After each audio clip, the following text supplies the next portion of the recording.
The manila envelope sat unopened on my coffee table. Harold Finch's elegant script spelling out my name in blue ink. I'd been staring at it for 20 minutes, the painkillers from my latest physical therapy session making the edges blur. 6 months since the climbing accident. 6 months of surgeries, titanium rods, and learning to walk again. And now this. An unexpected delivery from our family lawyer with urgent, private, and confidential stamped across the front. My phone buzzed. With a text from Natalie. "Did you get Harold's package? Call me ASAP." I ignored it, just like I'd been ignoring most of her messages since coming home from the hospital, to discover my life had been quietly dismantled while I was unconscious. The Mitchell Gallery, my mother's legacy that I'd spent the last 5 years managing, now had my sister's name on the letterhead. Before we jump back in, tell us where you're tuning in from, and if this story touches you, make sure you're subscribed, because tomorrow I've saved something extra special for you. The family art collection I'd meticulously cataloged was being reorganized, and the trust fund that was supposed to support my medical bills had mysteriously transferred to a new account I couldn't access. I reached for the envelope, wincing, as my back protested. The doctor said I was healing remarkably well for someone who had fallen 30 feet down a rock face. What they didn't understand was that the physical pain paled compared to the betrayal waiting for me when I woke up. 3 days before my accident, I stood in the Mitchell Gallery surrounded by the final preparations for our biggest exhibition in years. Contemporary Reflections had been my mother's dream project, a showcase of emerging artists she'd discovered before her cancer diagnosis. It had taken me 2 years to bring it to life. The lighting is still wrong on the Webster. Installation, I told Maya, checking items off my clipboard. And we need to move the Sandoval piece closer to the entrance. Mom always said his work needs to be the first thing people see. Maya nodded, making notes. We'd been friends since college, and when I took over the gallery after Mom died, she was the first person I hired. The caterers confirmed for Friday. Edward is handling the wine selection, and Natalie said she'll be here early to help with the final walkthrough. I glanced up, surprised. Natalie's coming? She hasn't set foot in this gallery in months. Maya shrugged. She called yesterday, sounded excited about the opening. That should have been my first warning. My sister hadn't shown interest in our mother's gallery since leaving for design school 8 years ago. Caroline Mitchell had built the collection piece by piece, transforming a small storefront into one of Portland's premier contemporary art spaces. On her deathbed, she'd made me promise to keep her vision alive. The Mitchell Gallery stays in the family, she'd whispered, her once vibrant blue eyes now faded. Promise me, Becca. I had promised. What I didn't know was how difficult keeping that promise would become. My phone rang. Dr. Parker from the research center. I stepped into the back office to take the call. "Rebecca, the grant committee is asking for additional data on the regenerative tissue samples," he said without preamble. "They're meeting next week." I sighed, calculating the hours. Between finalizing the exhibition and completing my research on tissue regeneration after spinal trauma, sleep had become optional. "I'll have it to you by Thursday." That's cutting it close. I know, but the gallery opening is Friday and… Becca, Dr. Parker's voice softened. You can't keep burning the candle at both ends. Your mother wouldn't want you killing yourself to keep her gallery running while also pursuing groundbreaking medical research. I'm fine, I lied, ignoring the headache that had been my constant companion for weeks. I'll send the data Thursday morning. After hanging up, I leaned against the desk, the familiar weight of responsibility settling on my shoulders. Since Mom's death 2 years ago, I'd balanced my promising research career with running the gallery. Dad had retreated into grief, spending more time at the Coast House than in Portland. Natalie had her design business and her new husband, Greg, a corporate lawyer whose family connections had helped her land contracts with several luxury condo developments. I was the only one left to preserve Caroline Mitchell's legacy. You okay? Maya appeared in the doorway, concern etched across her face. Fine. Just finalizing some research details. I straightened up. Where were we? The Sandoval piece. She hesitated. Becca, I heard Edward talking to Harold Finch yesterday. Something about restructuring the family trust. My stomach tightened. Dad's been talking about estate planning since Mom died. It's nothing. Maya didn't look convinced. They mentioned your name. And Natalie's. It sounded important. I'll talk to him, I promised, knowing I probably wouldn't. Dad and I had maintained a careful dance around financial matters since Mom's passing. He handled the family investments. I handled the gallery. It was the only way we could communicate without reopening wounds. That evening, rather than going home to my apartment, I headed for Forest Park. Rock climbing had become my sanctuary, the one place where the competing pressures of my dual careers fell away. On the cliff face, there was only the next hold, the next move. No gallery budgets, no research deadlines, no family expectations. I sent a quick text to my climbing partner that I'd be going solo on one of the easier routes, just a quick climb to clear my head before returning to the grant data. In retrospect, climbing alone, exhausted, with a splitting headache was the first in a cascade of poor decisions. My last clear memory is reaching for a hold just below the summit, feeling my fingers brush against the rough stone, and then nothing. Nothing until waking up in the hospital 3 days later with titanium rods in my spine and my sister sitting beside my bed, her eyes red-rimmed but her makeup perfect. "You're awake," she whispered, squeezing my hand. "Thank God. Dad's talking to the doctors. You fell almost 30 feet. I tried to speak, but my throat was raw from the breathing tube. Natalie brought a straw to my lips. The exhibition? I managed to rasp. "Don't worry about the gallery," she soothed, smoothing my hair back. "I've taken care of everything. The opening went beautifully. Everyone was talking about Mom's vision." Relief washed over me, followed immediately by suspicion. Natalie had never shown any interest in Mom's vision. But the morphine was pulling me back under before I could question her further. The next weeks passed in a haze of surgeries, pain, and medication.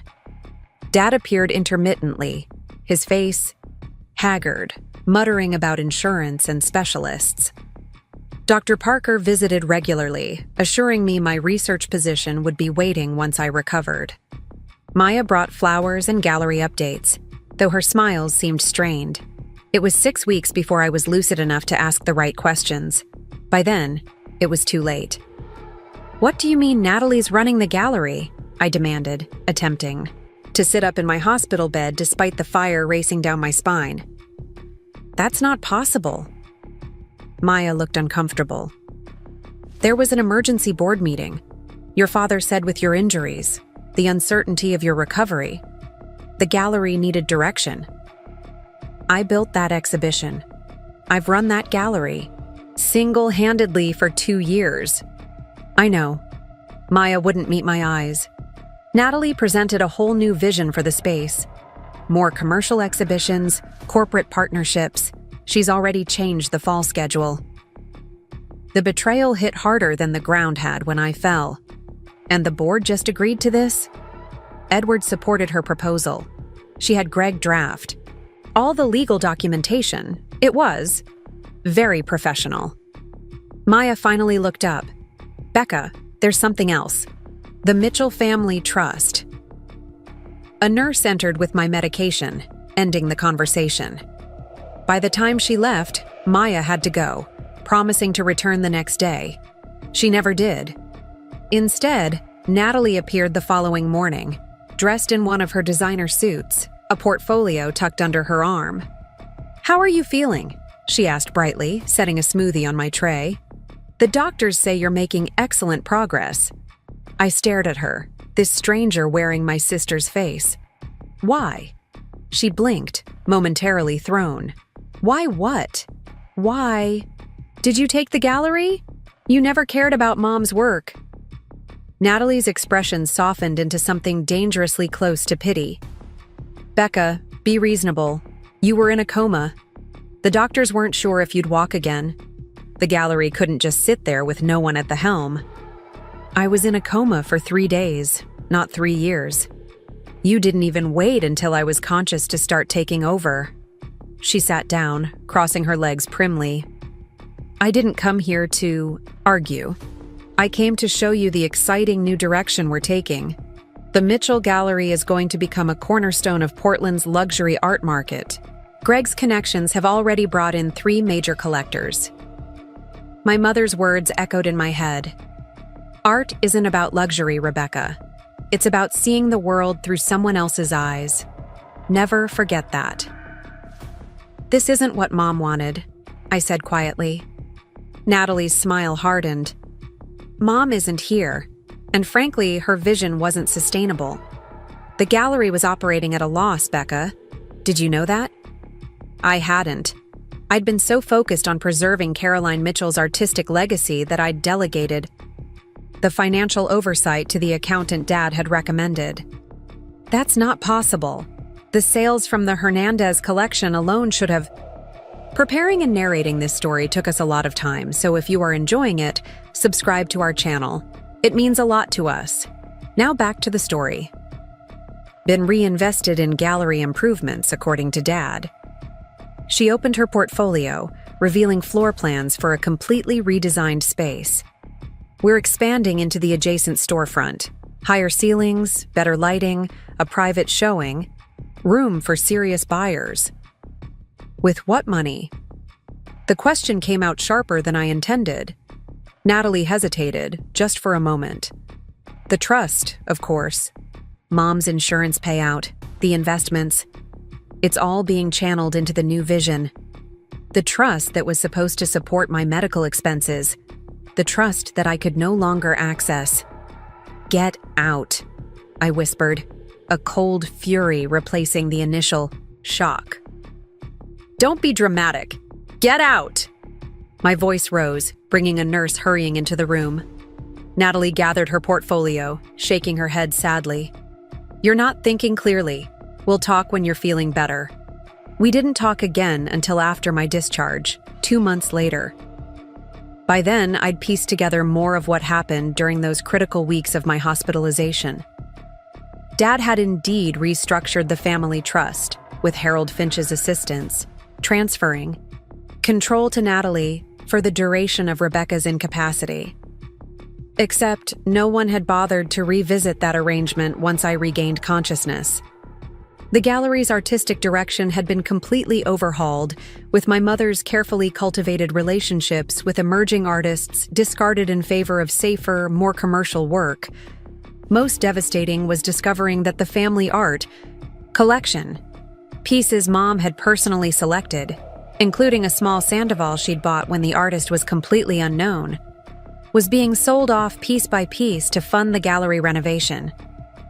When I finally returned to my apartment, leaning heavily on a walker, the first thing I did was call Harold Finch. "I need to see the trust documents," I told him, not bothering with pleasantries. "All of them, including any changes made while I was hospitalized." There was a long pause. "Rebecca, I understand you're upset. Do you? Do you understand that my sister and father used my accident as an opportunity to steal my inheritance and dismantle everything my mother built? That's a serious accusation." Harold's voice took on the careful tone lawyers reserve for potentially litigious situations. "The restructuring was done according to proper legal procedures. While I was unconscious. Your father acted as your medical proxy. The board voted unanimously. A board consisting of my father, my sister, and her husband. The injustice of it burned in my throat. I want those documents, Harold, today. I'll need authorization from Edward. I'm a beneficiary of that trust. I have a right to see the documentation."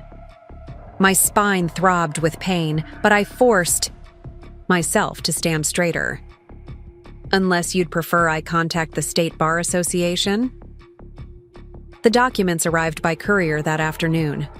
20 pages of legal jargon that essentially confirmed everything. Control of the trust transferred to Natalie. Gallery ownership restructured with me retaining only a minor stake. And a provision allowing for liquidation of assets for business. Development purposes. My phone rang as I was still processing the betrayal. Dad calling from the coast house. "Maya tells me you're upset," he said, his voice carrying the faint sounds of ocean waves in the background. "You need to understand, Becca.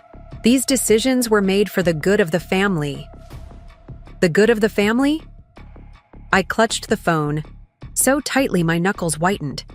"You gave Natalie control of everything Mom built while I was fighting for my life." "Temporarily," he corrected, "until you recovered." "It's been 5 months, Dad. I'm out of the hospital. I'm recovering. Yet Natalie's still selling off Mom's collection and turning the gallery into some kind of playground for her rich clients." He sighed, the heavy exhalation of a man who believes he's dealing with an unreasonable child. "The gallery was losing money, Rebecca. Your mother's approach was admirable but impractical.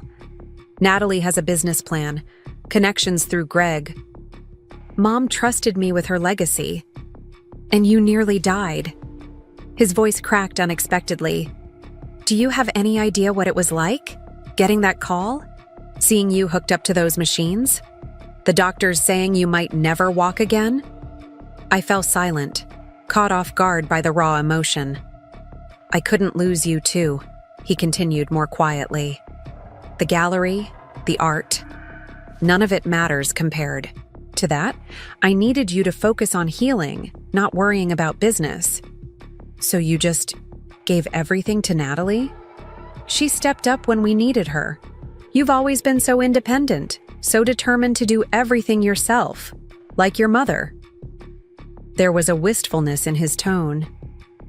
"Maybe this is for the best. You can focus on your research now. That grant Dr. Parker mentioned." "The grant committee isn't going to wait forever," I cut in. "And I can't exactly return to a lab while I'm still using a walker." "There's enough in your personal account to cover your rent and expenses while you recover," he said dismissively. "Natalie's handling everything else." After we hung up, I sat staring at the trust documents, fury and helplessness warring within me. Physical therapy had drained my energy, but I forced myself to pull out my laptop. If I couldn't walk into the gallery, I could at least access the digital records. Except I couldn't. My login had been deactivated. 3 tries later, a message appeared. "This account has been suspended. Please contact N. Mitchell, Mitchell Gallery, com for assistance." I slammed the laptop shut, wincing as pain shot through my back. 6 years of digital archives, exhibition notes, artist contacts, all my work inaccessible. That night, as I lay awake, my mother's voice seemed to fill the darkness. "The Mitchell Gallery stays in the family." What would she think of what had happened? Of Natalie's vision that was dismantling everything Caroline had built? The next morning, I called Dr. Parker. "I need to come back," I told him, cutting off his greeting. "Part-time, whatever hours I can manage. The tissue regeneration research." "Rebecca," he interrupted gently, "your position is secure, but you can't rush your recovery. The grant committee approved our preliminary findings," I finished. Maya told me, "which means we can move forward with the next phase." There was a pause. "How much do you know about what's happened since your accident?" A chill ran through me. "What do you mean?" He sighed. "I think we should have this conversation in person. Can you come to the center tomorrow?" I agreed, a sense of foreboding settling over me. What else had changed while I was fighting to heal? The answer, delivered in Dr. Parker's cluttered office the next day, was devastating. "Natalie approached the board about redirecting your research funding," he explained, unable to meet my eyes. "She had documentation showing she now controlled the Mitchell family's financial interests, including your portion of the trust that was supplementing the grant." I gripped my walker until my knuckles turned white. And the board agreed? They didn't have much choice. The Mitchell contribution was nearly 40% of the project budget. Where did the money go? Dr. Parker shifted uncomfortably. A new imaging center, state-of-the-art equipment, named after your mother. The Caroline Mitchell Center for Medical Advancement. A plaque my sister could point to at charity galas, showing what a dedicated philanthropist she was, while simultaneously gutting the actual research my mother had believed in. My samples? I asked, already knowing the answer. Transferred to the university facility in Seattle. They're continuing the work, just under different leadership. 5 years of research, my contribution to spinal injury treatment, the work that might have helped patients like me recover faster, gone. Just like the gallery, just like the trust. I see, I said, my voice surprisingly steady as I stood to leave. Thank you for telling me. Rebecca, Dr. Parker called as I reached the door. This isn't right. What they did, taking advantage while you were incapacitated, there must be legal recourse. I turned back. Did you know that my mother's will stipulated the art collection stay intact? That the gallery should continue supporting emerging artists? That my research was to be funded regardless of commercial applications? His expression told me he hadn't. Neither did I continued, until I read the trust documents yesterday. But apparently that didn't matter. Not to my father, not to Harold Finch, and certainly not to my sister. There must be something. I'll figure it out, I said, more to myself than to him. Somehow, as I made my painful way back to my apartment, I cataloged what remained to me. A modest checking account, disability payments that barely covered my physical therapy, and a mind that was finally beginning to clear after months of pain medication. It wasn't much to build a counterattack with, but it would have to be enough.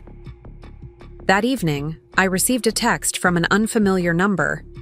We should talk. About the gallery. About what really happened. Coffee tomorrow? Maya. I hadn't heard from my former assistant since that uncomfortable hospital visit months ago. The message set off warning bells, but I was desperate for allies. Where and when? I texted back. The response came quickly. Courier coffee, 2 p.m., come alone. The next afternoon, I made my way to the small coffee shop, my walker drawing, sympathetic glances from other patrons. Maya was already there, nervously shredding a napkin, her usually immaculate appearance slightly disheveled. Thank you for coming, she said as I laboriously settled into the chair across from her. I wasn't sure you would. Why did you disappear? I asked bluntly. 5 years working together and suddenly nothing. She looked down. Natalie made it clear my position depended on my loyalty. I have student loans, Becca. I couldn't risk it. Loyalty, I repeated flatly. You mean not talking to me? At first. Then I started noticing things. She lowered her voice. Discrepancies in the sales records. Pieces from your mother's personal collection being moved off-site. Private viewings that weren't documented. My suspicion turned to concern. Maya, what are you saying? I think Natalie and Greg are doing more than just changing the gallery's direction. She pulled a flash drive from her pocket, sliding it across the table. I've been copying files, financial records, emails, inventory changes. It's all there. I stared at the tiny device. Why are you doing this now? Maya's eyes filled with tears. Because last week they sold the Sandoval. Your mother's Sandoval, the one she made me promise would never leave the family collection. The small painting had been one of my mother's most treasured possessions. Acquired when the artist was unknown, it had become exponentially more valuable after his rise to prominence. But its real worth was sentimental. It was the first piece she'd purchased after her own cancer diagnosis, a symbol of her determination to keep building her vision despite her illness. That's impossible, I whispered. The trust specifically protects the core collection. Not anymore. Maya's voice hardened. Natalie had the terms modified again last month. Harold Finch signed off on it. My fingers closed around the flash. Drive. I need to see what's on this. She nodded, already standing to leave. Be careful, Becca. Greg has connections, powerful ones, and Natalie. She hesitated. She's not the person we thought she was. That night, I poured through the files Maya had collected. What emerged was worse than I'd imagined. Systematic. Selling of collection pieces, with funds diverted not just to gallery renovations, but to a separate account in Natalie's name. Email exchanges with collectors that bypassed normal gallery protocols. And most damning, a draft agreement for transferring the gallery's ownership entirely to a new LLC controlled by Natalie and Greg, with only a token payment to the family trust. They weren't just changing my mother's legacy, they were stealing it outright. I was still processing this discovery when a knock came at my door. Painfully, I made my way across the apartment, checking the peephole out of newly developed caution.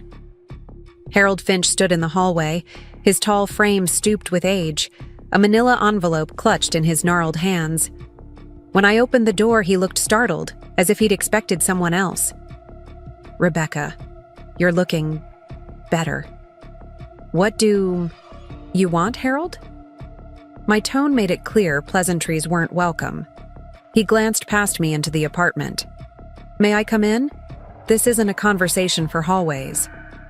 I stepped aside reluctantly, watching as he surveyed my modest living space. Without the trust income, I'd had to give up my larger apartment near the gallery for this smaller unit in a less desirable neighborhood. I understand you've been making inquiries, he said, setting the envelope on my coffee table, about the trust modifications, about the gallery's finances. You mean about how my sister and father stole my inheritance while I was in surgery?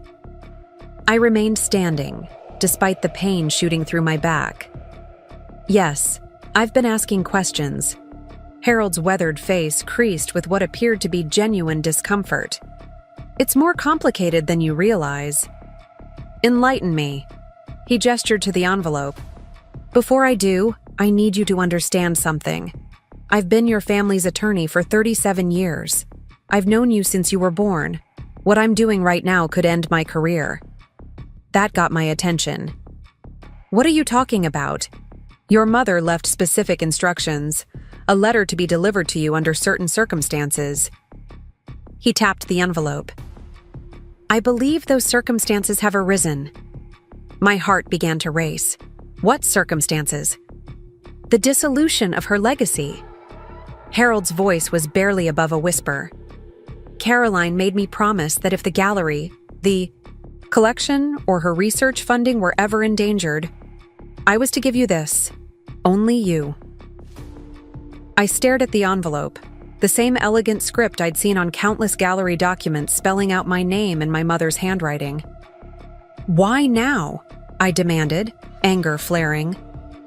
Why not when Natalie first took control, when they started selling the collection? Harold looked away. I wanted to believe they were acting in the family's best interests, that the changes were temporary, as Edward claimed.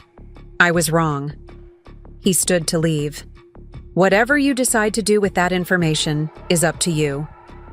But I suggest you read it alone. After he left, I sat staring at the envelope, afraid to open it yet unable to ignore it. Finally, gathering my courage, I broke the seal. Inside was a single folded document and a small silver key. My dearest. Rebecca, my mother's familiar handwriting began. If you're reading this, then what I feared has come to pass. The letter trembled in my hands as I continued reading my mother's words.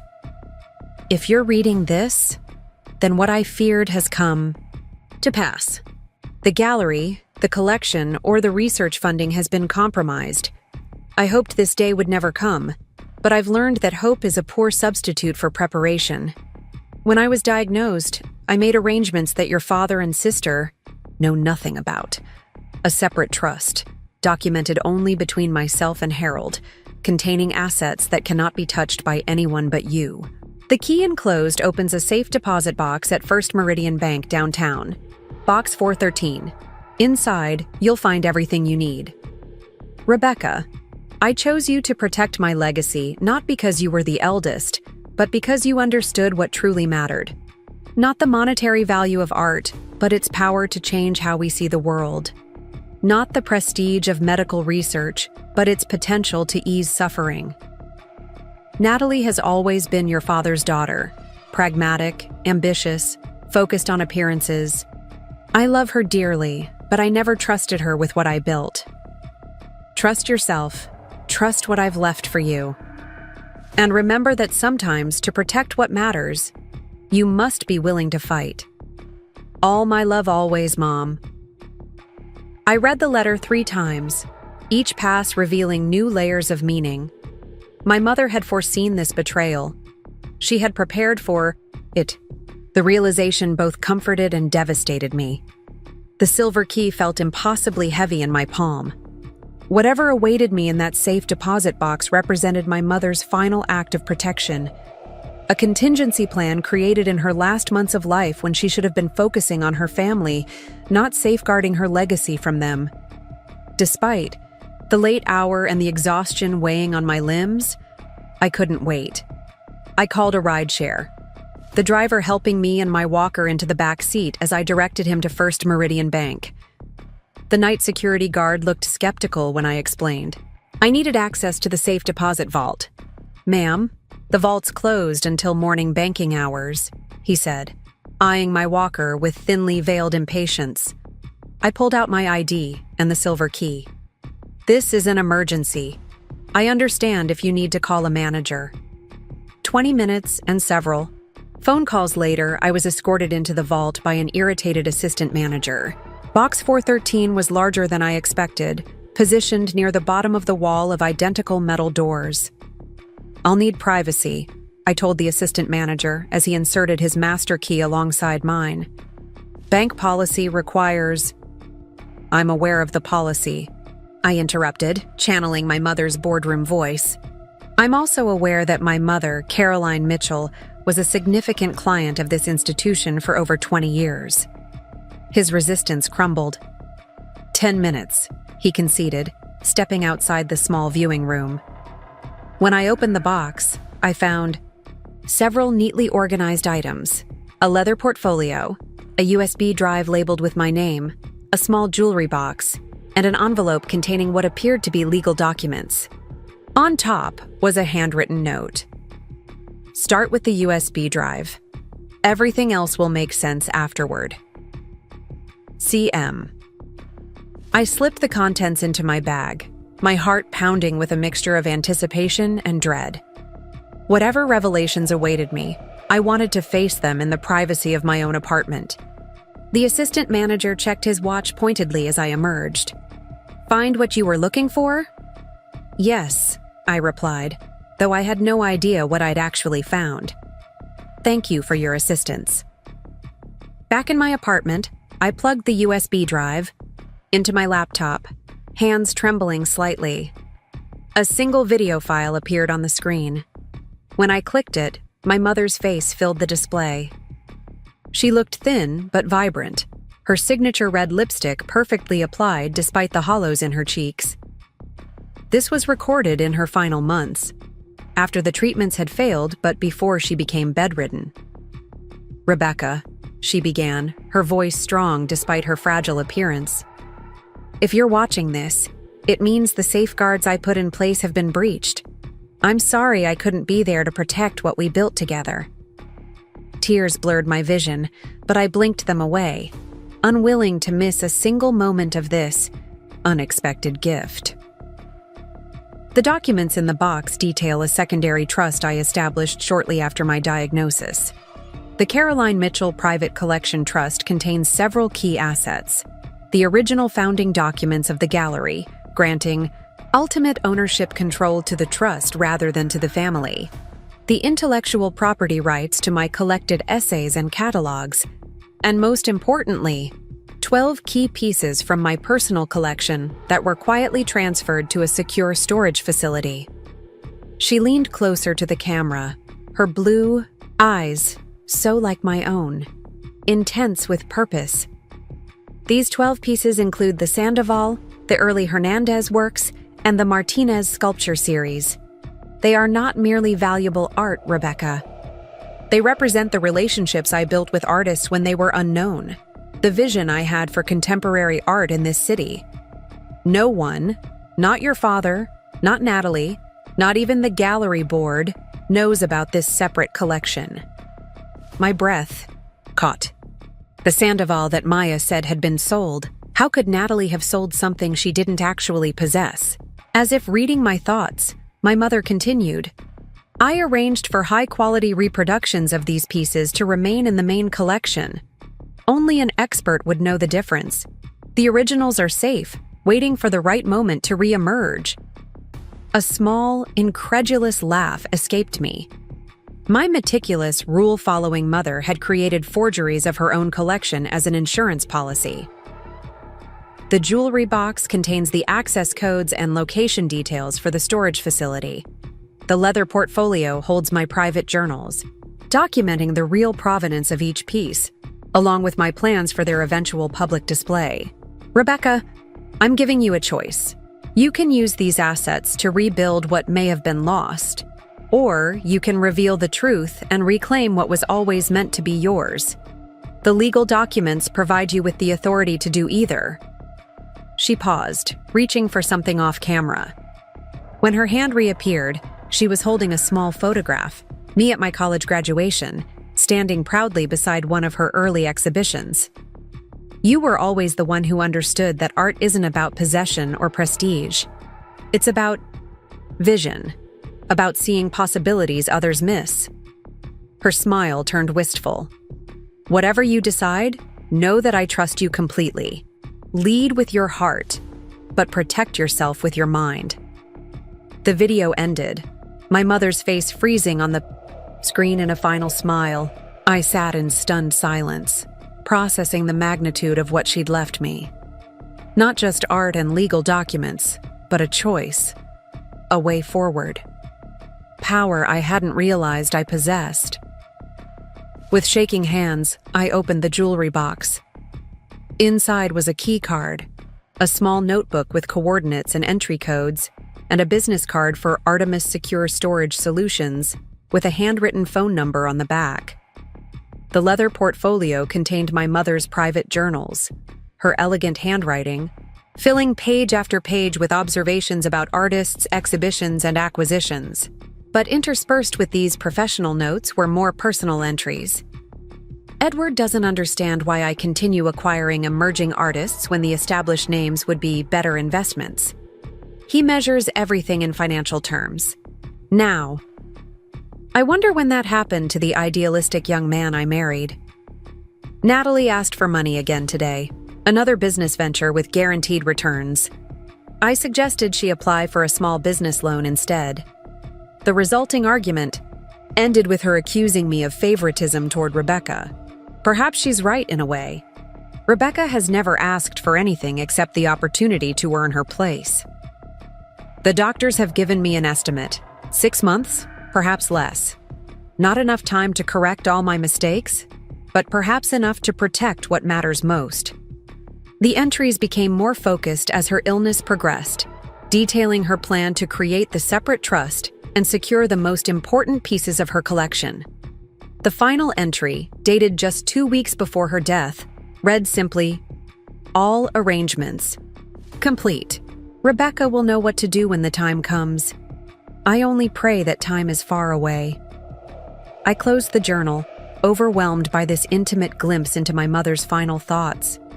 She had foreseen this betrayal, not just by Natalie, but by my father as well. She had prepared a countermove in a game I hadn't even known we were playing.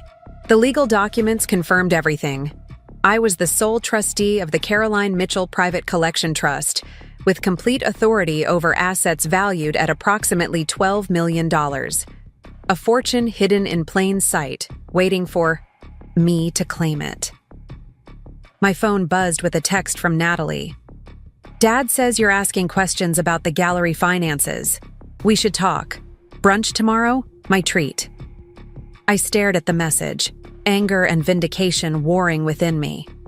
For months, I'd been powerless, a patient to be managed, an inconvenience to be worked around, an obstacle to be removed from my sister's path. Now, suddenly, I held the keys to a truth that could dismantle everything she'd built on her betrayal. But revealing that truth would mean publicly exposing my family's treachery. It would mean admitting that the Mitchell Gallery, respected throughout the Pacific Northwest art world, had been displaying forgeries.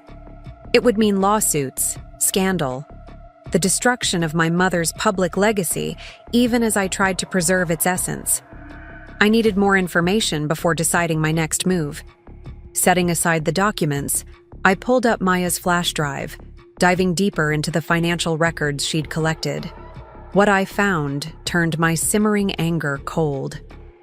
This wasn't just about changing the gallery's direction or claiming control while I was incapacitated. The money from the supposed sale of the Sandoval and other key pieces, nearly $5 million, had been funneled through a series of transactions into a new venture, Winters Design Collective, a luxury interior design firm listing Natalie as CEO and Greg as CFO. They weren't just stealing my inheritance, they were using it to fund Natalie's long-held ambition of breaking into high-end design, leveraging the Mitchell name and connections while quietly dismantling the actual Mitchell legacy. And my father was allowing it. Whether out of grief, indifference, or his own financial interest, he was signing off on every transaction. I texted Maya, "Need to meet. Tomorrow morning, 8 a.m., not courier coffee, too public, my apartment." Her response came immediately. "I'll be there. Be careful who you trust." Sleep evaded me that night, my mind racing through possible scenarios. By morning, I had formulated the beginnings of a plan, one that required precision, patience, and allies I wasn't sure I had. Maya arrived punctually, a thick file folder tucked under her arm and dark circles under her eyes suggesting she'd slept as poorly as I had.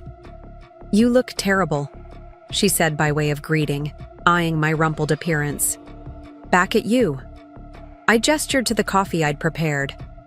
"Lock the door behind you." She raised an eyebrow but complied. "Dramatic much? You're the one who warned me to be careful." I indicated the documents spread across my coffee table. "I found something.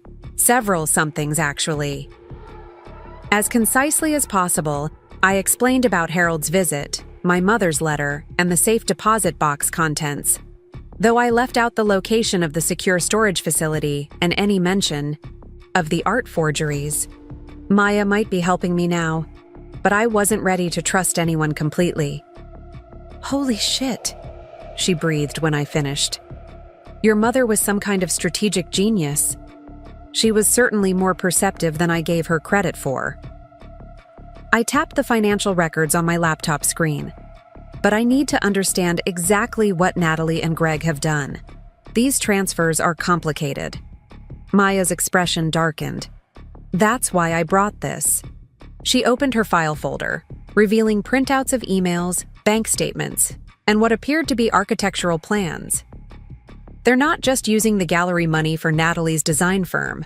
They're planning to convert the gallery space itself. What do you mean? She spread out the architectural drawings. These were delivered last week. The Mitchell Gallery is going to become the flagship showroom for Winters Design Collective. They're announcing it at the Spring Gala next month. The Spring Gala, the annual event my mother had established to showcase emerging artists and raise funds for arts education. Now it would serve as the launchpad for my sister's company, built with stolen inheritance and secured by my accident. "Does my father know about this?" I asked, though I already suspected the answer. Maya pulled out another document, an email. From Edward Mitchell to Greg Winters, dated just 1 week after my accident. "Greg, I've reviewed the proposal for Natalie's design venture.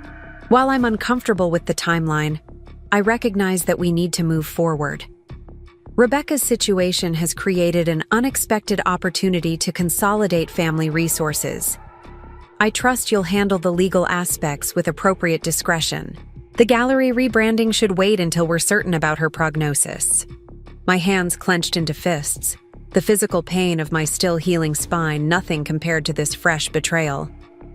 They were planning this before I even woke up from surgery. I think they've been planning it longer than that, Maya said quietly.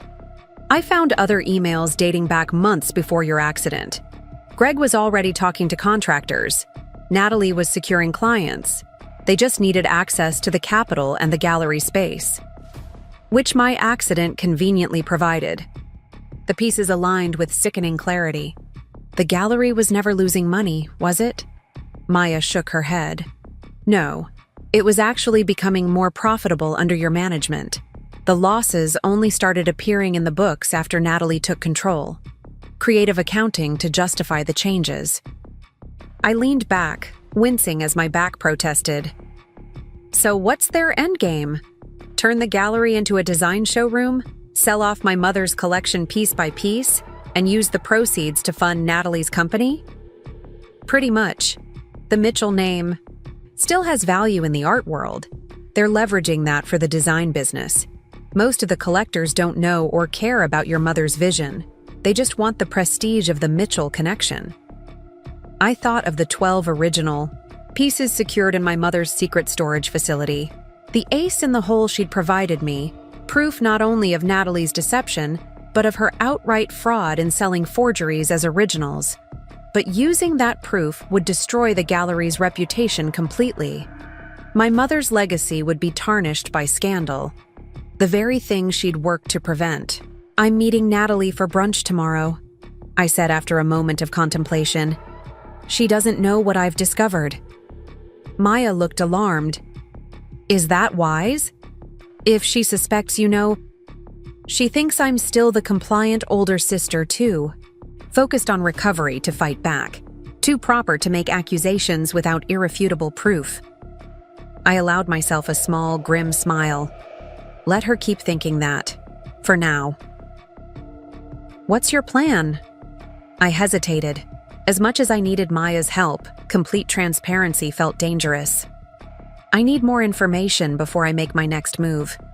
Specifically, I need to know who's bought the supposedly original artworks, and I need access to the gallery's current financial accounts. She nodded slowly. I can get you the sales records. The financial access is trickier. They changed all the passwords after you started asking questions. Can you get me into the gallery after hours? Just once? Her eyes widened. They installed a new security system last month. Keycard access only. I pulled out my phone, showing her the calendar invitation that had arrived that morning. Mitchell. Gallery Spring Gala planning meeting, 3 p.m. tomorrow. Natalie sent this by mistake, I explained. It went to all staff, including my old email that they apparently forgot to deactivate. They're meeting at the gallery tomorrow afternoon. So, I'm going to accept the brunch invitation. Play the reconciliation card.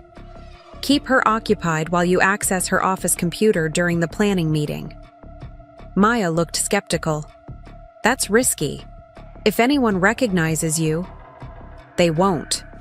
I gestured to my walker, my changed appearance. Besides, you said yourself that she's replaced most of the staff, and you'll be there legitimately as gallery assistant.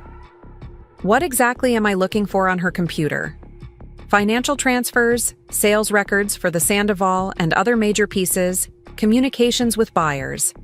Anything that proves they knowingly misrepresented the gallery's finances or the authenticity of the artwork. Maya ran a hand through her hair, clearly uncomfortable.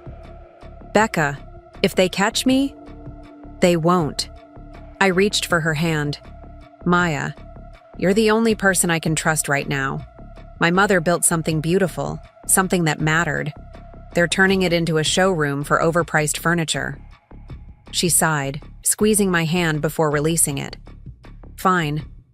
But if I get fired, you'll have a job when I reclaim the gallery, I promised. Better paid than before. After Maya left, I turned my attention to the brunch meeting with Natalie. It would require every ounce of acting ability I possessed to sit across from my sister, making small talk while knowing the depth of her betrayal. I chose my outfit carefully, casual enough to suggest I wasn't taking the meeting too seriously, but put together enough to project recovery and confidence. The walker would reinforce her perception of me as physically diminished, which might work to my advantage. That evening, I received another text from Natalie. Looking forward to tomorrow. So much to catch you up on. The gallery is thriving. XO. The casual cruelty of her enthusiasm made my blood boil. I wondered if she even recognized what she was doing as betrayal anymore, or if she justified it so completely that she saw herself as the rightful inheritor of the Mitchell legacy. Forcing my fingers to remain steady, I replied, "Looking forward to it too. Been too long." The next morning dawned bright and clear. One of those perfect Portland spring days that seem designed to showcase the city at its best. I arrived at Veritable Quandary, Natalie's favorite brunch spot, 15 minutes early, positioning myself at a table with a clear view of the entrance. She arrived precisely on time, immaculately dressed in a pale blue suit that probably cost more than 3 months of my rent. Her hair was swept into an elegant updo, diamond studs glinting at her ears. New, I noted. Greg's latest guilt offering? Perhaps. Her smile faltered momentarily when she saw me, the reality of my still evident injuries clearly catching her off guard. Then the perfect mask slipped back into place. "Becca!" She air-kissed my cheeks, careful not to actually make contact. "You look wonderful. The physical therapy must be working miracles." "Slow and steady progress," I replied, gesturing to the walker parked beside the table. "The doctors are optimistic." "That's fantastic." She settled across from me, immediately signaling for a server. "I've ordered us mimosas. We have so much to celebrate." I maintained a neutral expression. "Oh?" "The gallery expansion is ahead of schedule. The spring gala is shaping up to be our biggest event ever. And," she leaned forward conspiratorially, "I've secured the Westlake account for the design firm." The Westlakes were longtime supporters of the gallery, collectors who had purchased several pieces on my mother's recommendation. Now they were apparently Natalie's design clients. "That's wonderful," I managed, taking a sip of water to hide my expression. "I didn't realize you'd launched the design firm already." She waved a dismissive hand. "We're in the soft opening phase. The full launch coincides with the gala. Which reminds me..." She reached into her designer handbag, pulling out an embossed invitation. "I want you to be there, front and center, family united and all that." I accepted the invitation, noting the rebranded logo. Mitchell Gallery presents the Winter's Design Collective Launch Gala. "Very nice," I said, setting it aside. "Dad must be thrilled." A flicker of something, annoyance, guilt, crossed her face. "Dad's been distant. The Coast House renovations are taking forever, and you know how he gets when contractors don't meet his standards." Our mimosas arrived, giving me a moment to adjust my approach. I needed to keep her talking, to extract as much information as possible while appearing supportive and oblivious. "Tell me about the expansion," I prompted, raising my glass in a toast. "To your success." She clinked her glass against mine, visibly relaxing as she launched into a detailed description of the gallery renovations. The exhibition space was being reconfigured to showcase room vignettes rather than individual artworks. The office area was expanding to accommodate the design team. The storage facility had been streamlined to make room for fabric and finish samples. "What about Mom's permanent collection?" I asked innocently. The Sandoval looked perfect in the main gallery. Natalie's smile dimmed slightly. "We've had to make some difficult decisions about the collection. The Sandoval, for instance, beautiful piece, of course, but it didn't align with the new aesthetic direction." "So you sold it?" She nodded, sipping her mimosa. To a private collector in Seattle. Very exclusive, very generous offer. Dad agreed it was the right move. I'm surprised, I said mildly. Mom always said that piece would never leave the family. Times change, Becca. Mom's vision was beautiful but impractical. The gallery needs to evolve to survive. Into a design showroom? Her eyes narrowed slightly. Into a multifaceted art space that encompasses both fine art and practical design. It's what the market demands. Our food arrived. Avocado toast for her, eggs Benedict for me. I watched as she arranged her napkin, straightened her silverware, all the little controlling gestures she'd inherited from our father. I've been thinking about returning to work, I said casually. Not full-time, obviously, but perhaps consulting on the gallery programming, for old time's sake. Natalie nearly choked on her toast. Oh, that's not necessary. You should focus on your recovery. The gallery team has everything under control. I've always had a good eye for emerging artists. Mom valued that. Of course she did. Natalie's tone was patronizing. But the gallery's direction has changed, Becca. We're focusing on established names, guaranteed investments.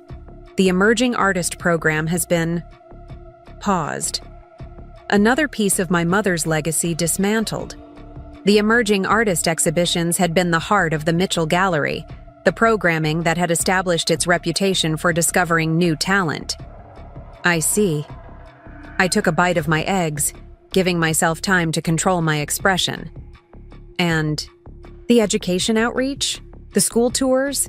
Streamlined. The corporate euphemism fell easily from her lips.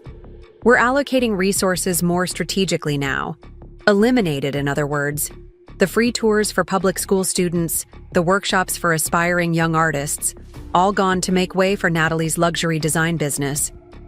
It sounds like you've thought of everything, I said, impressed by my own ability to keep my voice even. Greg must be a tremendous help with the business side. At the mention of her husband, Natalie's expression brightened genuinely. He's been amazing.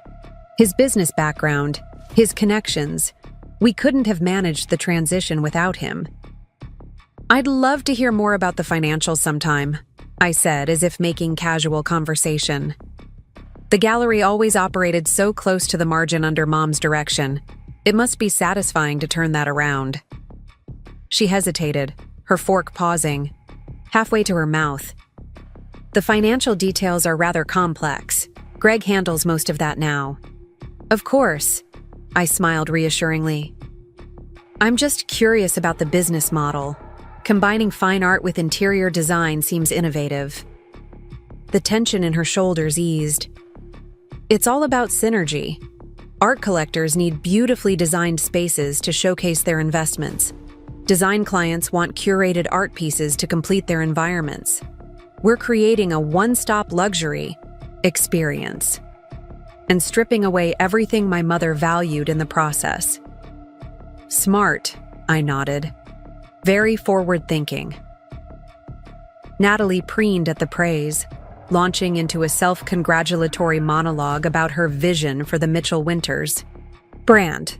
I let her talk, checking my phone discreetly as the minutes ticked toward 3 RPM. Maya would be entering the gallery office soon, searching for the evidence we needed. I should let you get back to work, I said finally, noticing the time. You mentioned a planning meeting this afternoon? Natalie glanced at her watch, eyes widening. Oh, yes, I should get going. The gala committee waits for no one. She signaled for the check. This was lovely, Becca. We should do it more often. Keep you in the loop. I'd like that. I gathered, my things slowly, making a show of struggling with my walker. Maybe I could stop by the gallery sometime? See the changes firsthand? Of course! Her enthusiasm was clearly forced. Let me know when, and I'll arrange a private tour. Some areas are under construction, so timing is important. In other words, she wanted to control exactly what I saw. I understand. I smiled as she paid the bill, waving away my offer to split it. Good luck with the meeting.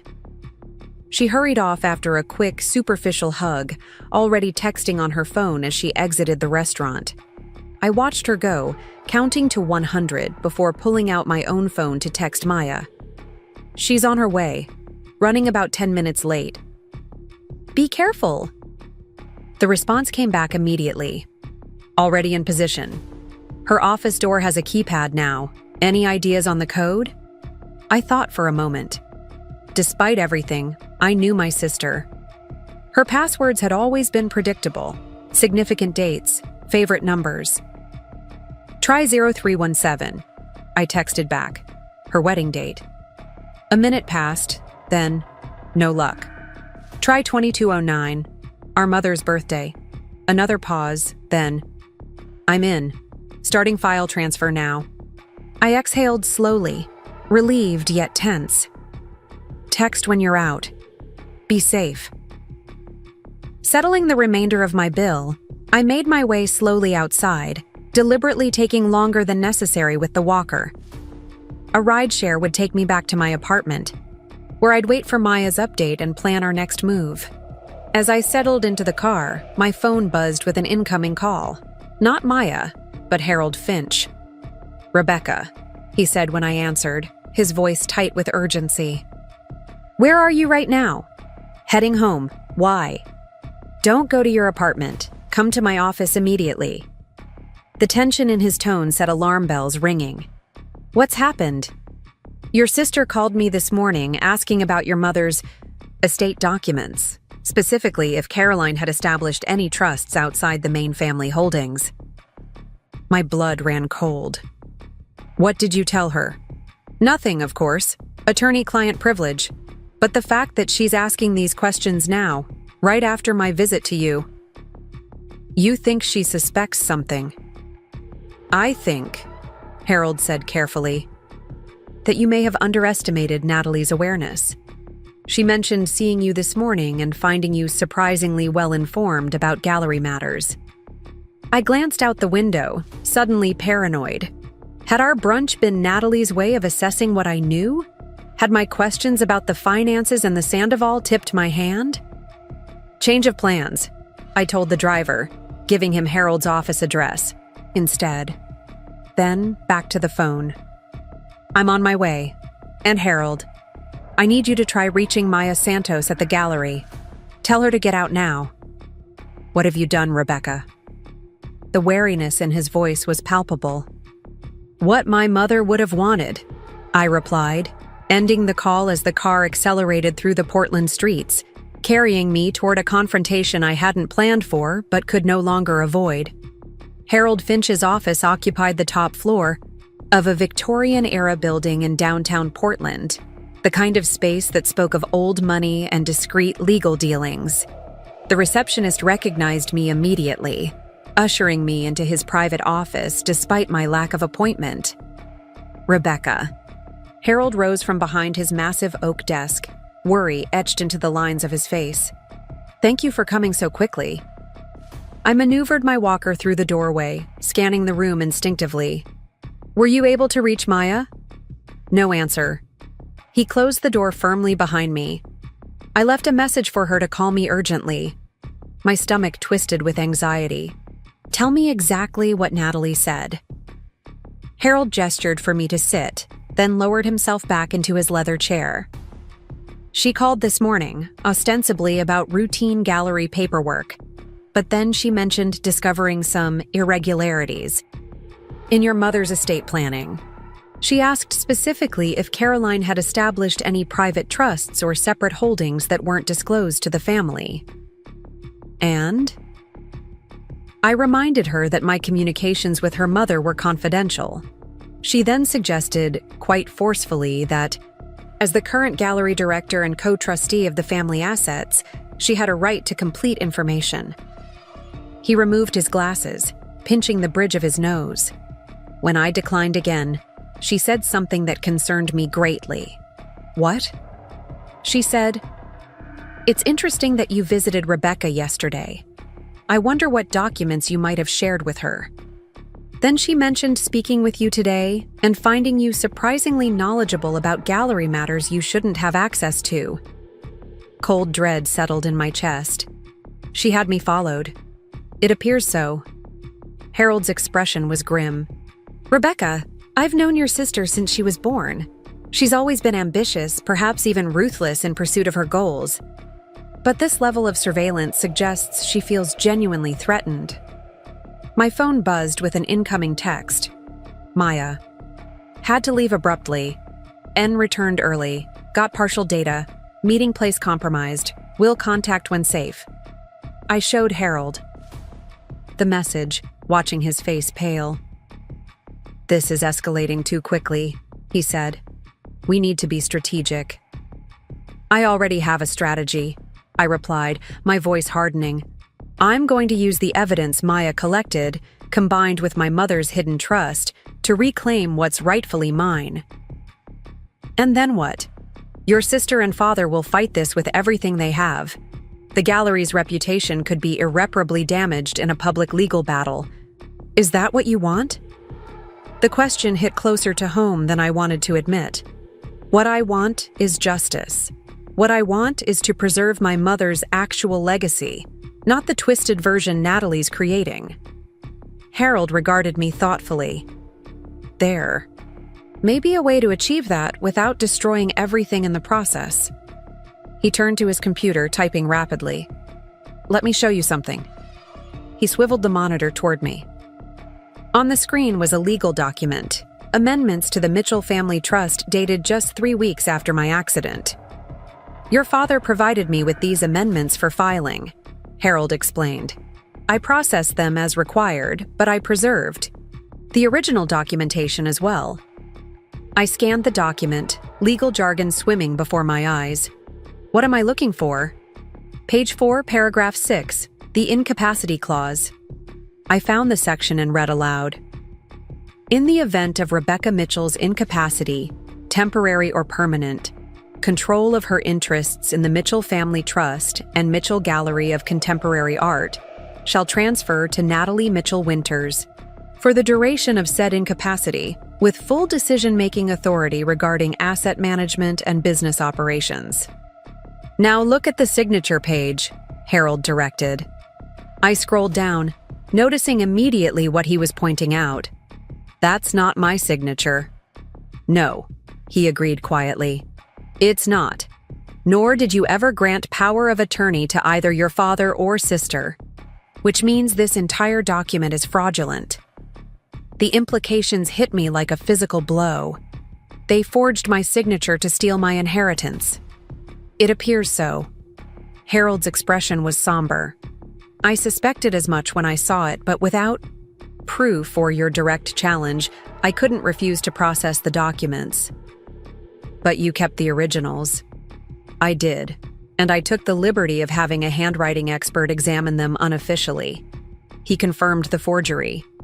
I leaned back, my mind racing. This changes everything. This isn't just familial betrayal. It's criminal fraud. Precisely. Harold closed the document and opened another file. Which brings me to a possible approach. Your mother's hidden trust gives you leverage. This forgery gives you legal grounds for action. Together, they provide options beyond a scorched earth policy. My phone buzzed again. Another text from Maya.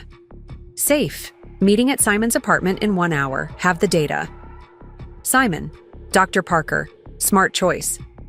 My research mentor had no connection to the gallery or my family. Natalie wouldn't think to look for Maya there. I need to go, I told Harold, showing him the message. But first, make me copies of these forgery documents. I want everything you have that proves what they did. As Harold gathered the paperwork, another thought struck me. The gallery's current finances. Where exactly is the money going from these art sales? He hesitated. The official records show proceeds returning to the Mitchell Family Trust, but given what we now suspect, they could be diverting funds anywhere. I tapped my fingers against the walker's hand grip, thinking, Harold, I need one more thing. bank records for Winter's Design Collective, and any other companies Greg or Natalie have established in the last year. That would require a subpoena or a really good lawyer with banking connections, I interrupted. You've been my family's attorney for nearly 4 decades. You must know someone who can get this information discreetly. His expression shifted from reluctance to resolve. I might. But Rebecca, understand what you're asking. Once we start pulling these threads, there's no telling what unravels. Your family stopped being my family the moment they forged my signature to steal my inheritance, I said firmly. Get me those records. Today, if possible. After collecting the copied documents and confirming plans to reconnect later, I headed to Dr. Parker's apartment in the Pearl District. The rideshare driver helped me with the walker again, his sympathetic glance making me wonder how frail I appeared to strangers now. The thought only fueled my determination. Simon's loft apartment reflected his scientific mind. Organized, minimalist, with books as the only visible indulgence. Maya was already there when I arrived, pacing nervously between the kitchen island and living room window. Thank God, she exhaled when Simon let me in. I thought they might be following you too. What happened? I asked, accepting Simon's help to settle onto his sofa. Maya ran a hand through her disheveled hair. I was in Natalie's office copying files when Greg called her. I could hear him through the speakerphone. He said, "She knows something. The lawyer visited her yesterday." Then he mentioned having someone keep an eye on her movements. They had me followed, I confirmed grimly. What else? Natalie cut the meeting short and headed back to the gallery. I barely had time to disconnect the drive and get out through the back entrance before she arrived. Maya pulled a small flash drive from her pocket. I didn't get everything, but I got enough. Simon brought us coffee, his scientific curiosity clearly piqued. Would someone mind explaining what exactly is happening? Maya arrived in quite a state, talking about corporate espionage and family betrayal. I gave him the abbreviated version: my accident, the power grab, the forged documents, my mother's secret trust. His expression grew increasingly troubled as I spoke. I suspected something was wrong when they redirected your research funding, he said when I finished. The explanation never quite added up. But this level of deception... He shook his head. What can I do to help? We need a secure place to review these files. I gestured to the flash drive. Somewhere Natalie and Greg can't trace. Use my laptop, he offered immediately. It's not connected to any cloud services or university networks. Complete privacy. While Simon set up his computer, Maya filled me in on what she'd managed to discover before being interrupted. The Sandoval sale is definitely fraudulent, she confirmed. The paperwork shows it sold to a collector named Lawrence Whitmore for $2, $8 million. But there's no actual record of Whitmore in any art collecting. Circles. The money went through 3 different accounts before landing in the Winter's Design Collective Startup Fund. A shell buyer, I murmured. They created a fake sale to justify moving the money. Not just the Sandoval, Maya continued. 3 other major pieces supposedly sold to private collectors, all with similar financial trails. Simon returned with his laptop, and Maya inserted the flash drive.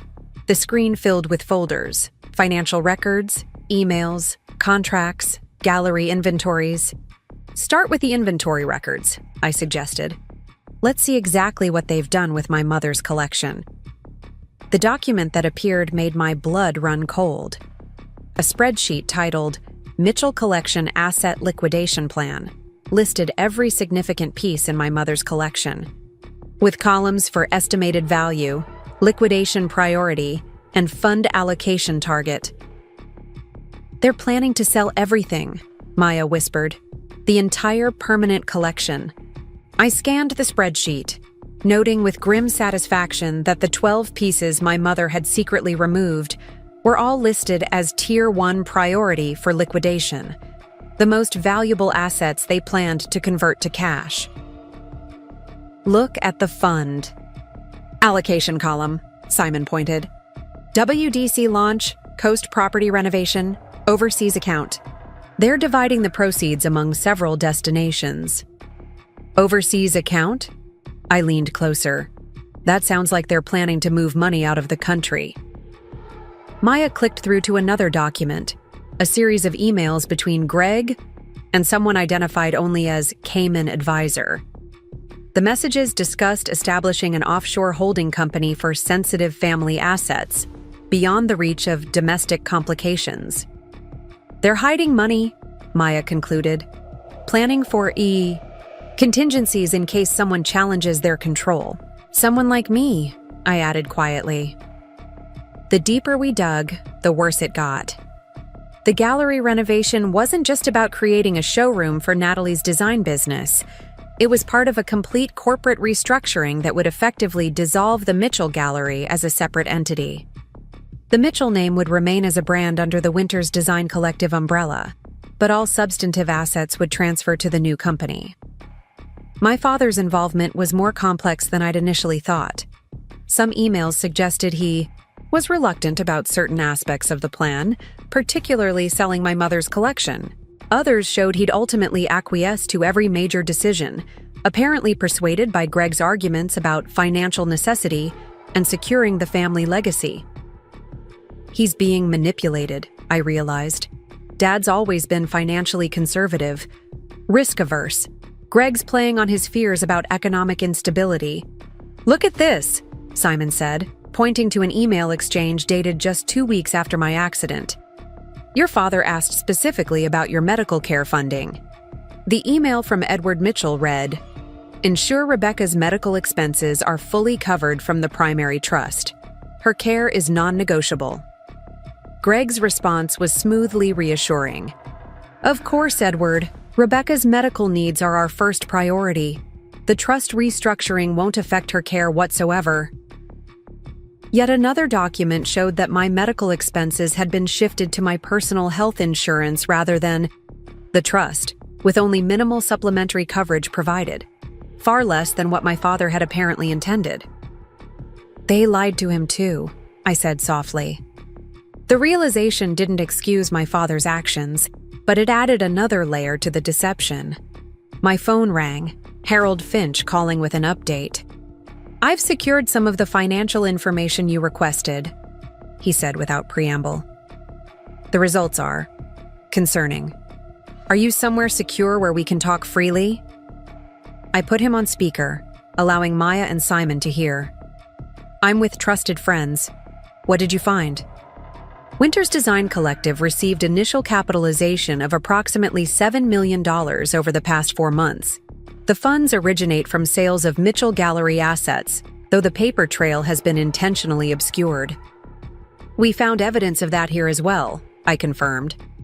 "What you may not have found," Harold continued, "is that 3 days ago, Greg Winters initiated a transfer of $4 million to a holding company in the Cayman Islands. The transfer is pending, scheduled to complete at the end of this week. They're moving the money offshore before the gala announcement," Maya realized. "Once the gallery restructuring is public, they want the cash secured where it can't be easily recovered." "Precisely my conclusion," Harold agreed. "Rebecca, this elevates the situation considerably. We're no longer just talking about family disagreements over inheritance or business direction. This is systematic fraud and likely tax evasion." The weight of this realization settled like lead in my stomach. My sister and brother-in-law weren't just stealing my inheritance. They were potentially committing criminal acts that could result in serious legal consequences. "What are my options?" I asked. "We have several," Harold replied. "The evidence of forgery alone would justify an emergency injunction to freeze all Mitchell family assets pending investigation. Your mother's secret trust gives you standing to challenge their actions regardless of the forged incapacity documents. But before we proceed legally, I strongly suggest attempting one more direct conversation with your father. He may not fully understand what Natalie and Greg are doing. And if he does understand? If he's complicit?" Harold's sigh was audible even through the phone. Then we proceed with legal action immediately. But Rebecca, once that process begins, there's no turning back. Your family relationships may never recover. After disconnecting, I sat in silence for several moments, absorbing everything we'd discovered. The scope of the betrayal was staggering, not just taking advantage of my incapacity, but systematic dismantling of my mother's legacy. Fraudulent sales, offshore accounts, and manipulative lies. "What are you going to do?" Maya asked quietly. I straightened my shoulders, ignoring the twinge of pain down my spine. "First, I'm going to visit Artemis Secure Storage and confirm that my mother's key artworks are actually there. Then I'm going to the Coast House to confront my father with everything we've found." "You shouldn't go alone," Simon said, concern evident in his voice. "Not when they're already having you followed." "I agree," Maya added. "Let me come with you, to the storage facility at least." I hesitated, then nodded. "All right, but we need to be careful. If Natalie realizes what we're doing, she already suspects something," Maya pointed out. "That's why she came back to the gallery early. The question is, how much does she know about your mother's secret trust?" Harold didn't tell her anything, but she's clearly worried about the possibility. I tapped the flash drive thoughtfully. "Let's copy this data and get to the storage facility. I need to know exactly what cards I'm holding before I confront my father." Simon insisted on driving us, claiming his vehicle was less likely to be recognized than a rideshare that could be traced through the app. The storage facility was located in an industrial area on Portland's east side, an unmarked building with security that rivaled most banks.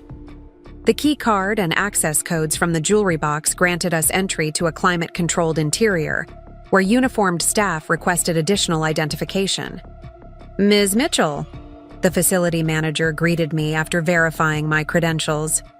"We've maintained your mother's collection according to her specific instructions. Would you like to view the items?" "Yes, please." He led us to a private viewing room, then disappeared into the secure storage area. Minutes later, he returned with assistants wheeling in the first of several crates.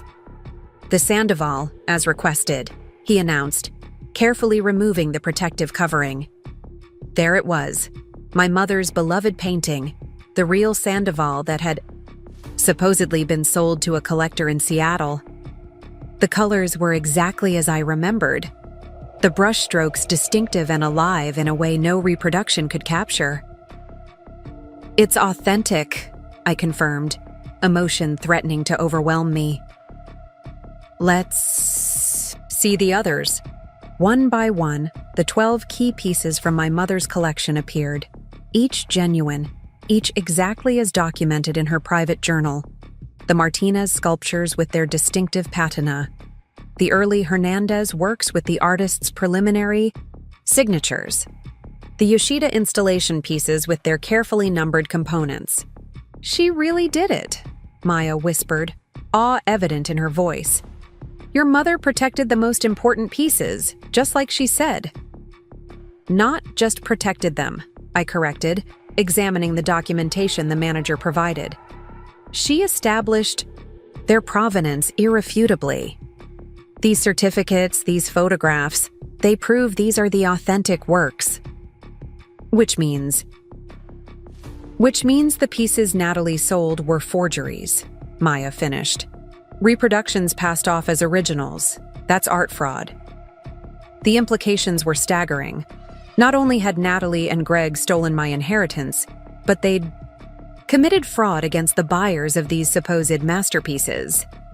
If those buyers ever discovered they'd purchased elaborate fakes, the scandal would destroy not just the Mitchell Gallery's reputation, but potentially result in criminal charges. "I need copies of all this documentation," I told the facility manager. "Authentication certificates, storage records, everything." While he arranged the copies, Maya pulled me aside. "Becca, this is bigger than we thought. Art fraud at this level, we're talking federal crime territory." "I know." The weight of this knowledge felt crushing. My sister's freedom could be at stake, not just her business ambitions. Despite everything, that realization hit harder than I'd expected. Maybe Harold's right, Maya suggested gently. Talk to your father first. He might not understand the full extent of what's happening. I nodded slowly. That's still the plan. But now I'm bringing evidence he can't possibly dismiss. Armed with proof of both the authentic collection and the fraudulent sales, we left the storage facility.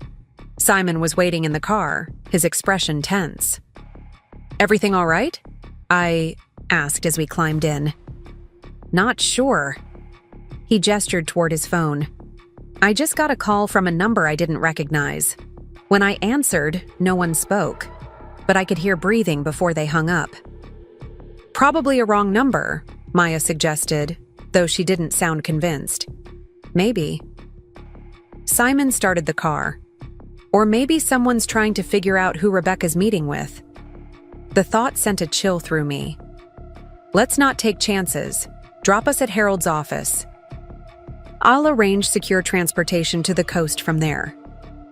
As we drove, I called Harold to update him on what we'd discovered at the storage facility. His reaction confirmed my own assessment. This elevates the situation to potential criminal liability, he said gravely. Rebecca, I must caution you again about confronting your father directly. Perhaps we should involve the proper authorities first. No, I said firmly. He deserves one chance to explain, to make this right before everything explodes. Harold didn't argue further, promising instead to arrange a private car service for the drive to the coast house. The driver is a former client, completely trustworthy. He'll wait while you speak with Edward and bring you back whenever you're ready. Thank you. I hesitated, then added, Harold, if anything happens, if Natalie moves that money offshore before I can stop her, I've taken the liberty of preparing emergency injunction paperwork, he assured me. One call from you and I'll file it immediately. All Mitchell family assets would be frozen pending investigation. The nuclear option. Once triggered, there would be no way to contain the fallout. Legal proceedings, potential criminal charges, public scandal. Everything my mother had built would be tarnished, perhaps irrevocably. Let's hope it doesn't come to that, I said, quietly. After switching to the private car Harold arranged, I settled in for the 90-minute drive to the Oregon coast, the folders of evidence heavy in my lap. Maya had wanted to accompany me, but I insisted on going alone. This confrontation needed to be family only, a last chance for honesty before outside forces took control. The coastal highway wound through towering evergreens, occasionally offering glimpses of the Pacific glittering in the afternoon sun. I tried to prepare what I would say to my father, how I would present the evidence without immediately triggering his defensive pride. No perfect approach emerged. The truth was simply too ugly, the betrayal too complete. The Mitchell Coast House came into view as we rounded the final curve, a sprawling contemporary structure perched on the cliffs, floor-to-ceiling windows facing the ocean. My mother had chosen the location, supervised the construction, insisted on the expansive glass to bring the wild inside, as she'd put it. Wait here, please, I told the driver as he helped me out with the walker. I'm not sure how long this will take. The front door was unlocked, as it always had been during my childhood visits. The familiar scent of cedar and sea air greeted me as I made my way inside, calling out, Dad? It's Rebecca. No answer came. The great room was immaculate, but empty, the kitchen unused. I checked the deck overlooking the ocean, his favorite spot for afternoon contemplation, but found it similarly deserted. Dad? I called again, moving toward his study. The study door stood ajar, papers scattered across the usually pristine desk. A half-empty whiskey glass sat beside an open laptop, emails visible on the screen. I stepped closer, glancing at the subject line of the open message, Urgent Gallery Asset Transfers. The sender was Greg Winters, the timestamp just 3 hours earlier. I shouldn't read my father's private emails. But given everything I'd discovered, privacy seemed a luxury we could no longer afford. I leaned closer, scanning the message. Edward, we need to accelerate the timeline. Rebecca has been asking questions, meeting with Harold. The lawyer clearly shared information he shouldn't have. Natalie is handling the gallery end, but we need your signature on the attached documents immediately to complete the offshore transfers. If Rebecca challenges the restructuring before these funds are secured, we could lose everything we've built. Call me as soon as you receive this. Attached was a document labeled Final Asset Transfer Authorization, requiring my father's electronic signature to complete the movement of funds to the Cayman Islands account. Had he signed it? I checked the email status, read, but no response sent. The attached document remained unopened. What are you doing? I whirled around to find my father standing in the doorway, his face ashen, his normally impeccable appearance rumpled. He looked older than I remembered, frailer somehow, despite the familiar steel in his gaze. Hello, Dad. I gestured to the laptop. Interesting email from Greg.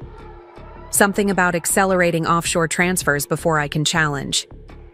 Them?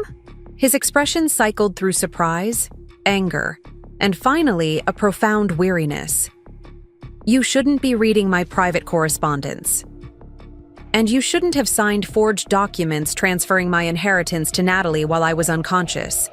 I countered, my voice steadier than I felt. Yet here we are. He moved into the room slowly, lowering himself into his desk chair with the careful movements of a man whose joints protested such basic actions. You don't understand what's happening, Rebecca. I understand perfectly. I dropped the folders of evidence onto his desk with a decisive thud. Forged signatures, fraudulent art sales, hidden offshore accounts. Did I miss anything? His eyes flicked to the folders, then back to my face. Who have you spoken to? Everyone I needed to. Maya, Harold, the manager at Artemis Secure Storage. That last name registered visibly, his eyes widening slightly. So you know about your mother's private collection. I know everything, Dad. The only question remaining is how much you knew. Were you actively participating in fraud, or just conveniently looking the other way while Natalie and Greg dismantled Mom's legacy? He reached for the whiskey glass, his hand trembling slightly. It's more complicated than you think. Then explain it to me. I eased myself into the chair opposite his desk, the walker positioned beside me. Help me understand how forging my signature while I was fighting for my life could possibly be justified. He took a long sip before answering, his gaze drifting to the ocean visible through the windows. After your accident, when the doctors couldn't say if you'd walk again, I panicked. The gallery was struggling financially, had been since your mother died.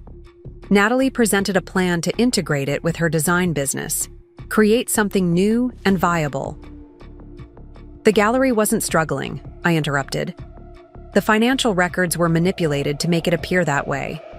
Maya found the real numbers. He looked genuinely surprised. That's not possible. I reviewed the reports myself. Reports prepared by Greg, I assume? The same Greg who's now trying to move millions offshore? My father's expression faltered. He said it was standard. Business restructuring. That we needed to protect the family assets from potential litigation. Litigation from whom, Dad? From me? Were you protecting family assets, or hiding them from the rightful heir while she was too injured to fight back?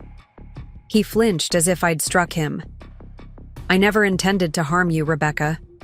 Your medical care was supposed to be fully covered. Your future secured.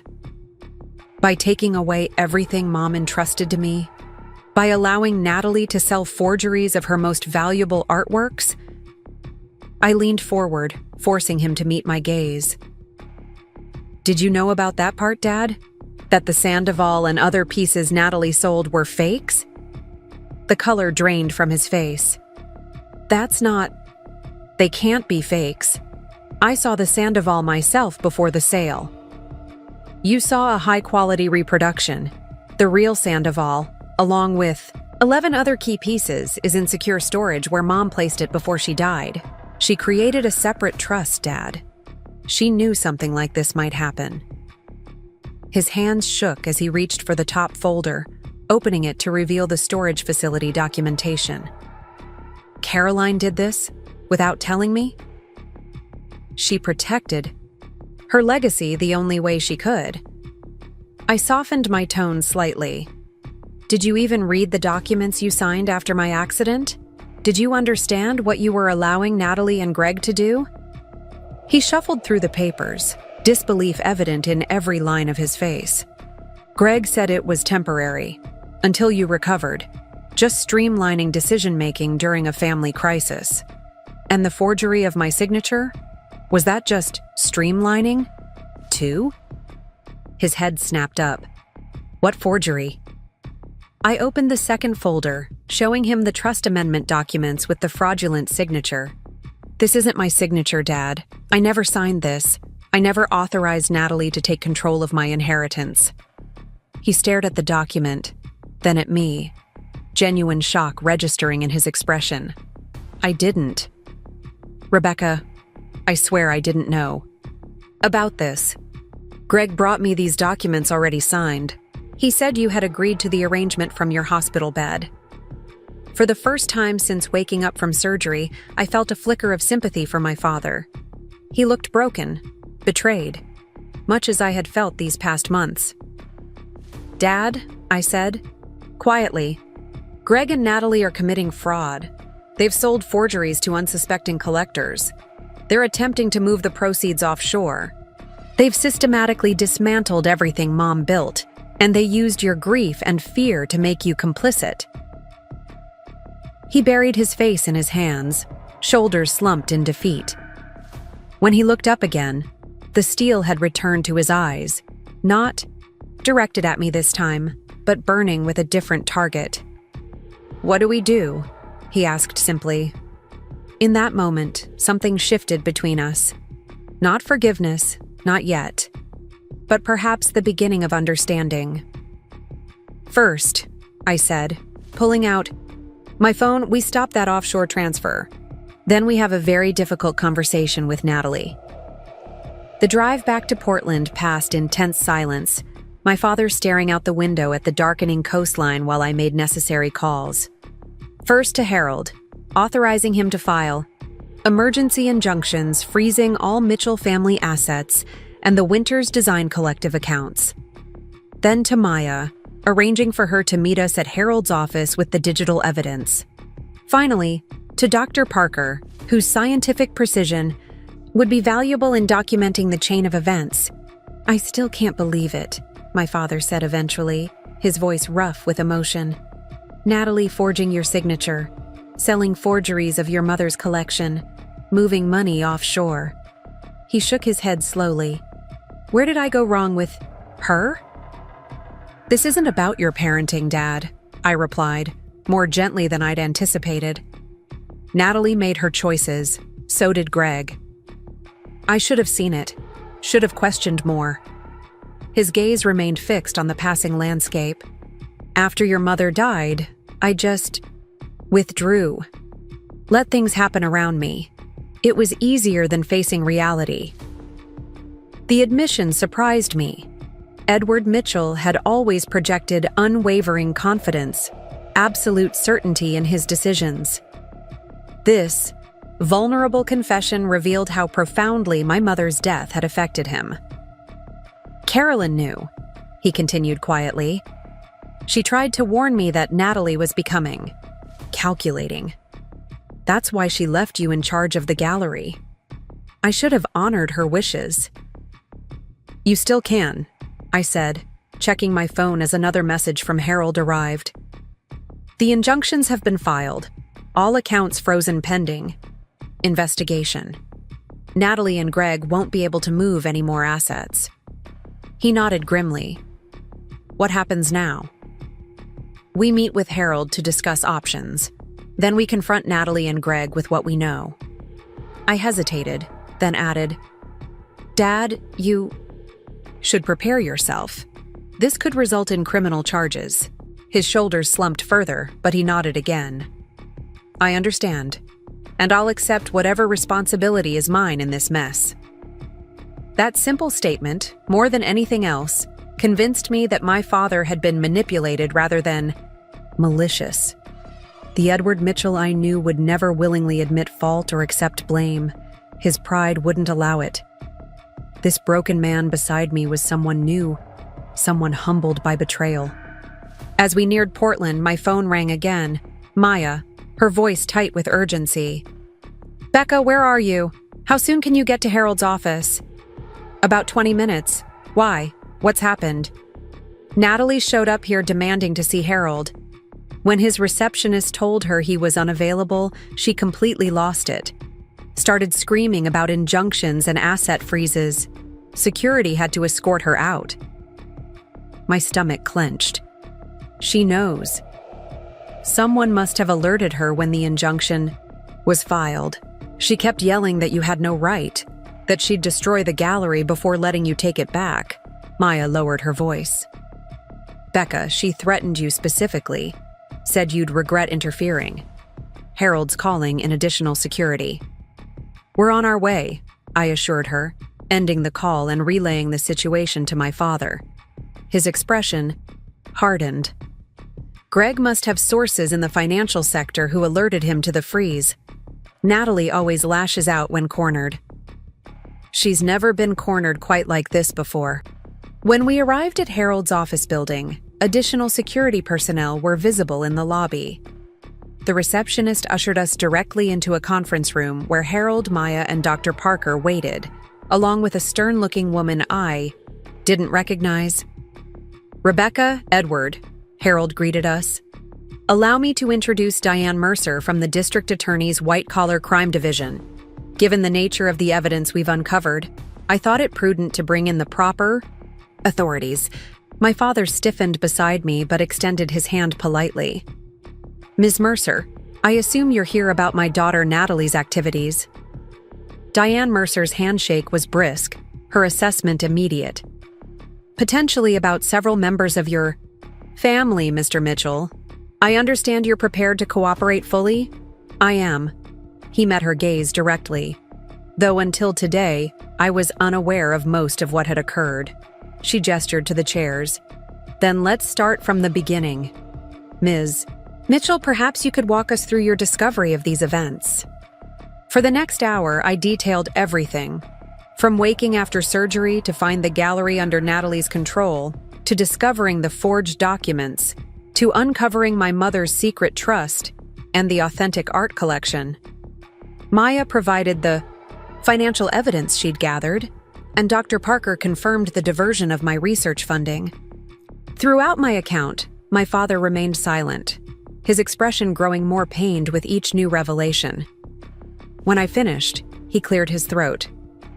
I'd like to make a statement, he said formally. While I was unaware of the signature forgery and fraudulent art sales, I did sign documents transferring gallery control to Natalie during Rebecca's recovery. I failed to adequately verify information Greg Winters provided about the gallery's financial status. These were serious lapses in judgment for which I accept full responsibility. Diane Mercer made notes, her expression neutral. Mr. Mitchell, did you at any point knowingly participate in transferring assets offshore to avoid potential legal claims? No. His answer was immediate. I was told those accounts were for legitimate business expansion. I never authorized hiding assets. And the art collection? Were you aware your late wife had secured certain pieces in a separate facility? He shook his head. Caroline never told me. Though in retrospect, it explains why she was so calm about certain gallery decisions near the end of her life. She had already protected what mattered most to her. As the questioning continued, my phone buzzed with multiple incoming messages, all from Natalie. The progression was telling. What have you done? All our accounts are frozen. This is my gallery now. You can't just take it back because you're jealous. Dad's not answering his phone. Where is he? What lies have you told him? And finally, if you think this is over, you're wrong. I'm going to the gallery. If I can't have it, no one will. I showed the messages to Harold, whose concerned frown deepened. Ms. Mercer, I believe we have a situation developing at the Mitchell Gallery. Natalie Mitchell Winters is making what could be construed as threats. The prosecutor read the messages, then immediately pulled out her phone. I'll have officers meet us there. Mr. Finch, do you have the gallery keys? I do, Maya interjected. Emergency set from when I worked there. Then let's move, Mercer decided. Mr. Mitchell, I'll need you to come along. Your presence might help defuse the situation. The drive to the gallery took place in a small convoy, Mercer's car, followed by Harold's, with Maya riding with me and my father in the private car service. As we approached the Pearl District, flashing police lights became visible outside, the Mitchell Gallery's distinctive facade. That's not good, Maya murmured. Two police officers stood at the entrance, speaking with a distraught-looking security guard. As we pulled up, I could see that the gallery's front door stood ajar, lights blazing inside despite the late hour. She's already here, my father said grimly. With help from the driver, I maneuvered out with my walker. My back throbbed with the day's accumulated stress and exertion, but adrenaline kept me moving forward. Diane Mercer approached the officers, showing her credentials and speaking in low, urgent tones. Ms. Mitchell, I'm Officer Ramirez, one of the policemen greeted me. We responded to a call from your security monitoring company. The silent alarm was triggered about 20 minutes ago. My sister has an access code, I explained. She wouldn't have triggered the alarm unless she deliberately shut off the main system, Maya finished, which would trigger the backup silent alert. Mercer rejoined us. Officers, this is part of an ongoing investigation into financial crimes connected to this gallery. We have reason to believe evidence may be at risk of destruction. I'm requesting your assistance in securing the premises. The officers nodded, moving to flank the entrance. The security guard reports hearing what sounded like breakage inside, but was instructed not to enter until police arrived. My father stepped forward. That's my daughter in there. Let me speak to her first. Mercer hesitated, then nodded. Mr. Mitchell, you can approach the entrance with Officer Ramirez, but don't enter until we assess the situation. As they moved toward the door, the sound of shattering glass echoed from inside the gallery. My father froze, then called out, Natalie, it's Dad. Let's talk about this. Silence, then her voice, brittle with emotion. There's nothing to talk about. You've chosen sides. You always do. No one's chosen sides, he responded, edging closer to the doorway. We just need to understand what's happening. What's happening? Her laugh held a manic edge. What's happening is Rebecca gets everything, as usual. Mom's favorite, the responsible one, the artistic one, and now she's taking it all away from me. Again. Officer Ramirez gestured for us to stay back as my father continued the conversation, his voice deliberately calm. Natalie, whatever you're doing in there, please stop. This isn't helping your situation. My situation? Glass shattered again. My situation is that my accounts are frozen, my company launch is ruined, and my own father is helping the police arrest me. All because precious Rebecca couldn't stand seeing someone else succeed with what Mom left behind. I moved forward, ignoring Maya's restraining hand on my arm. Natalie, this isn't about success. It's about how you went about getting it. Her silhouette appeared in the gallery entrance, a crystal paperweight from our mother's desk clutched, in her hand like a weapon. Oh, look who's here, the injured princess herself. Her gaze dropped to my walker, her lip curling. Still milking that accident for all it's worth, I see. Ms. Mitchell Winters. Mercer stepped forward, ID visible. I'm from the district attorney's office. I need you to step outside now. Natalie's eyes widened, darting from Mercer to me, to our father. You actually called the police on your own sister? Your own daughter? Her voice rose hysterically. What kind of family does that? The kind whose members forge signatures and sell fake artwork, I replied steadily. The kind whose members try to hide millions in offshore accounts. She threw the paperweight, missing us but shattering against the concrete step. You don't know anything. The gallery was dying under your management. Dad was hemorrhaging money trying to keep Mom's precious vision alive. I saved it. By committing fraud. My father's voice cracked with emotion. By lying to me about where the money was going? By selling forgeries of your mother's collection? That last accusation seemed to hit her physically. She staggered, back a step. That's a lie. The Sandoval was real.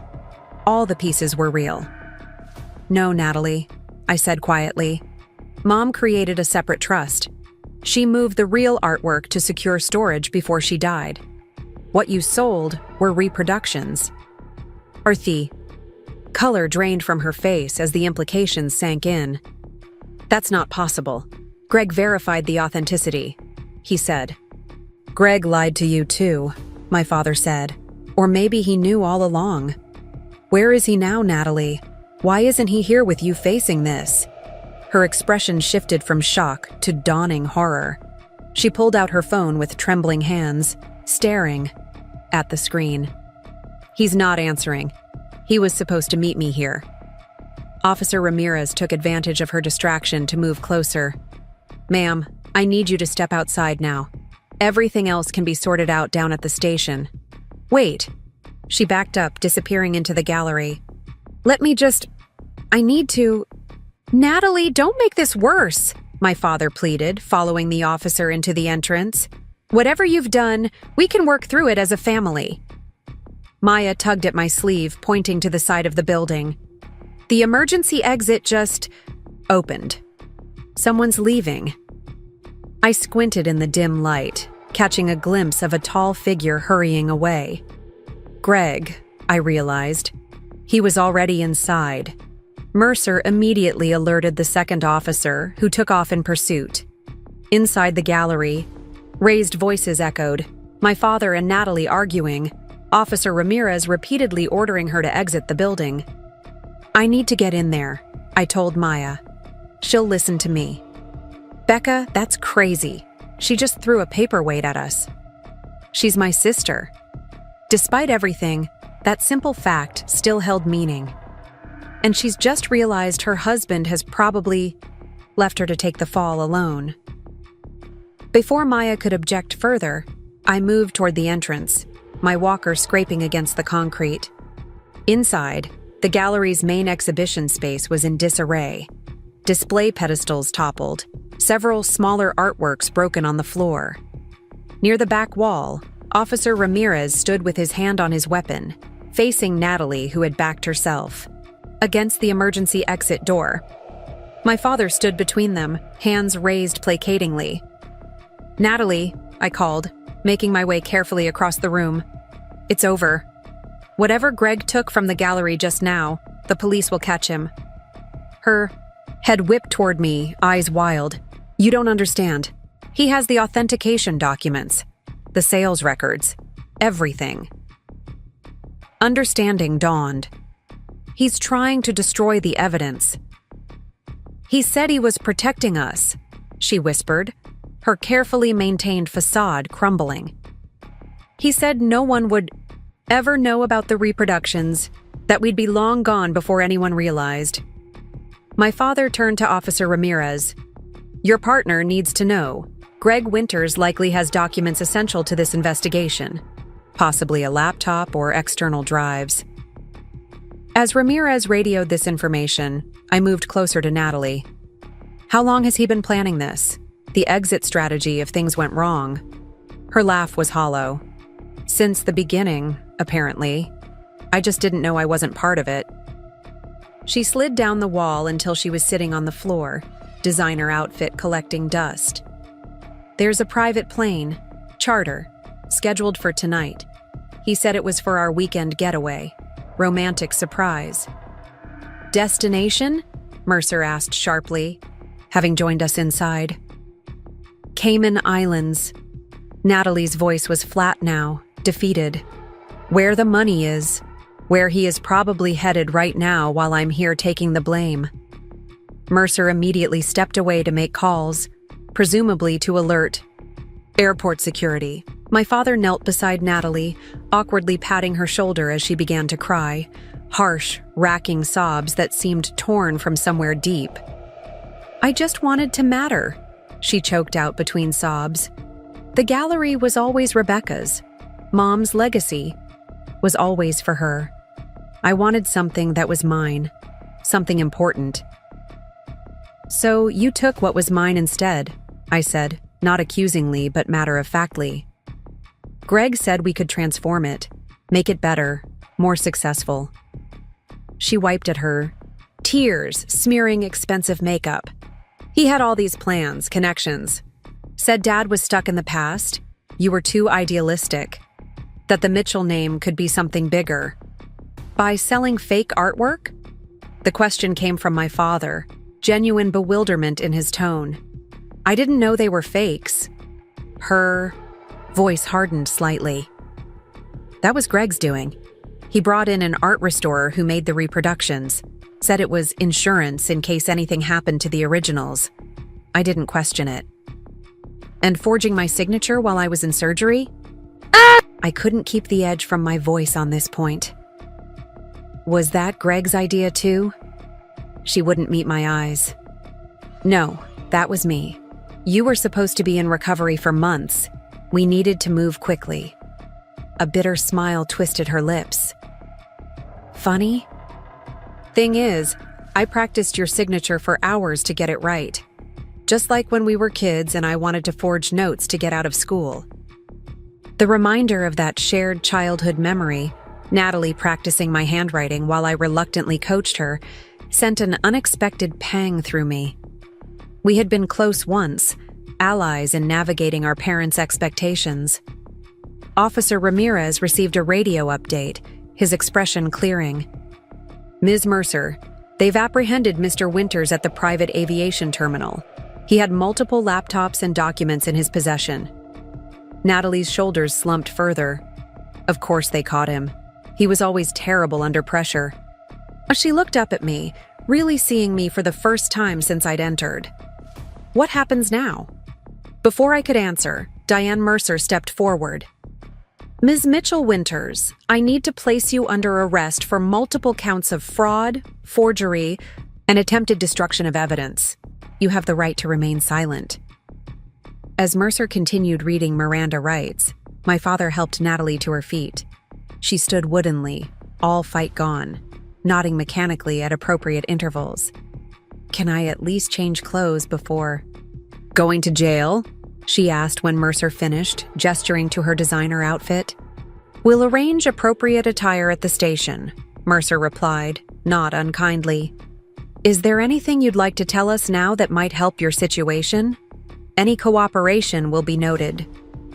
Natalie glanced around the gallery, at the destruction she'd caused in her rage, at our father's pained expression, at me leaning on my walker. The offshore account was Greg's idea.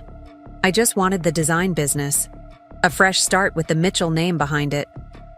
She paused, then added quietly, "I'm sorry about your signature, Becca, and about the research funding. That was cruel." It wasn't a full apology, not nearly comprehensive enough to cover the betrayal. But it was something, an acknowledgement at least of deliberate harm. "I appreciate that," I said simply. As Officer Ramirez led her toward the exit, she stopped briefly beside me. "The real Sandoval. Is it really safe? Mom loved that painting. More than anything." "It's safe," I assured her. "All the important pieces are." She nodded once, a flash of relief crossing her features before the mask of composure returned. Then she was gone, escorted to the waiting police car, my father following to speak with her once more before they took her away. Maya appeared at my side, surveying the damage to the gallery. What a mess, literally and figuratively. "We can rebuild," I said, surprising myself with the certainty in my voice. "The structure is sound. The most valuable pieces are safe. The rest is just details." "Spoken like Caroline Mitchell's daughter," Harold commented, joining us. "Your mother would be proud of how you've handled this." I wasn't so sure. Proud that I'd protected her legacy? Perhaps. But the fact remained that my sister was headed to jail. My father was broken with guilt, and the Mitchell family name would soon be tarnished by public scandal. It felt like a hollow victory. "What happens with the gallery now?" Maya asked practically. "The injunctions freeze everything temporarily," Harold explained. "Once the criminal investigation stabilizes, we can petition to have the legitimate business assets released from the freeze. Given Edward's cooperation and Rebecca's clear legal standing through Caroline's secret trust, I anticipate that process will move relatively quickly." "And Natalie? Greg?" The questions felt necessary, though part of me didn't want the answers. Harold's expression was grave. "Greg is facing significant federal charges: wire fraud, tax evasion, conspiracy, attempting to flee prosecution. His cooperation might reduce his sentence, but he's looking at substantial prison time. Natalie's situation is more nuanced. She clearly participated in fraudulent activities, but if she continues to cooperate, demonstrates remorse, and makes restitution, she may receive a more lenient sentence. First-time offender considerations apply." "She'll still go to prison," I stated rather than asked. He nodded once. "Almost certainly, though perhaps not for as long as her husband." The reality of it settled over me. My sister in prison, the family publicly disgraced, my father's remaining years shadowed by scandal. This wasn't the justice I'd envisioned when I first discovered the betrayal. It felt messier, sadder, more complicated. My father returned, his face haggard but composed. "They're taking her to central booking. Her attorney will meet her there." He looked around at the damaged gallery, sighing heavily. "I told her we wouldn't abandon her, that regardless of what she's done, she's still family." The simple statement hung in the air between us. Family. Despite everything, that bond remained, damaged, redefined, but not entirely broken. "What do you want to do about the gallery, Dad?" I asked quietly. He considered the question, looking at the space my mother had created, that I had nurtured, that Natalie had tried to transform. "It's your decision, Rebecca. Your mother left it to you for a reason. I won't interfere this time." The responsibility settled on my shoulders, not as a burden now, but as a mantle willingly accepted. First, we restore what was damaged. Then we bring back the original collection from storage. Re-establish the emerging artist program. Honor Mom's vision while finding a way to move forward. He nodded slowly. "And the Mitchell name? After all this becomes public?" I hadn't considered that aspect. How the scandal would affect the gallery's reputation, its standing in the art community. But looking around at the space that had meant so much to my mother, I knew the answer. "The Mitchell Gallery stays the Mitchell Gallery," I said firmly. "We acknowledge what happened, make amends, where possible, and rebuild with complete transparency. No hiding, no pretending." "That won't be easy," Harold cautioned. "The art world can be unforgiving." "Then we'll give them something worth forgiving us for," I replied. "Exceptional exhibitions, genuine commitment to artists, the values my mother established from the beginning." As we spoke, crime scene technicians arrived to document the damage. Diane Mercer returned, informing us that Greg was in custody, multiple incriminating documents in his possession. The immediate crisis was ending, giving way to the longer, more complex process of legal proceedings and reconstruction. Maya helped me to a chair, concern evident as she noted my exhaustion. "You need rest, Becca. This day has been impossible." she wasn't wrong. My back screamed with pain, my emotional reserves completely depleted. Yet somehow, I felt more clarity than I had in months. The path forward wasn't easy, but at least it was visible now. "I'll rest," I promised. "But first, there's something I need to see." With Maya's help, I made my way to the small office at the back of the gallery, my mother's original workspace, later mine, most recently Natalie's. Unlike the exhibition space, this room had been left untouched by my sister's destructive outburst. On the wall hung a single photograph, my mother at the gallery's opening 15 years earlier, her smile radiant as she cut the ribbon. Beside her stood a younger version of my father, his pride evident even then. And flanking them, Natalie and I as teenagers, awkwardly formal in dresses we'd complained about wearing. I touched the frame gently, remembering that day. How excited my mother had been, how she'd insisted both her daughters be part of the ceremony despite our adolescent reluctance. "This gallery is our family's legacy," she'd told us. "Something we're building together."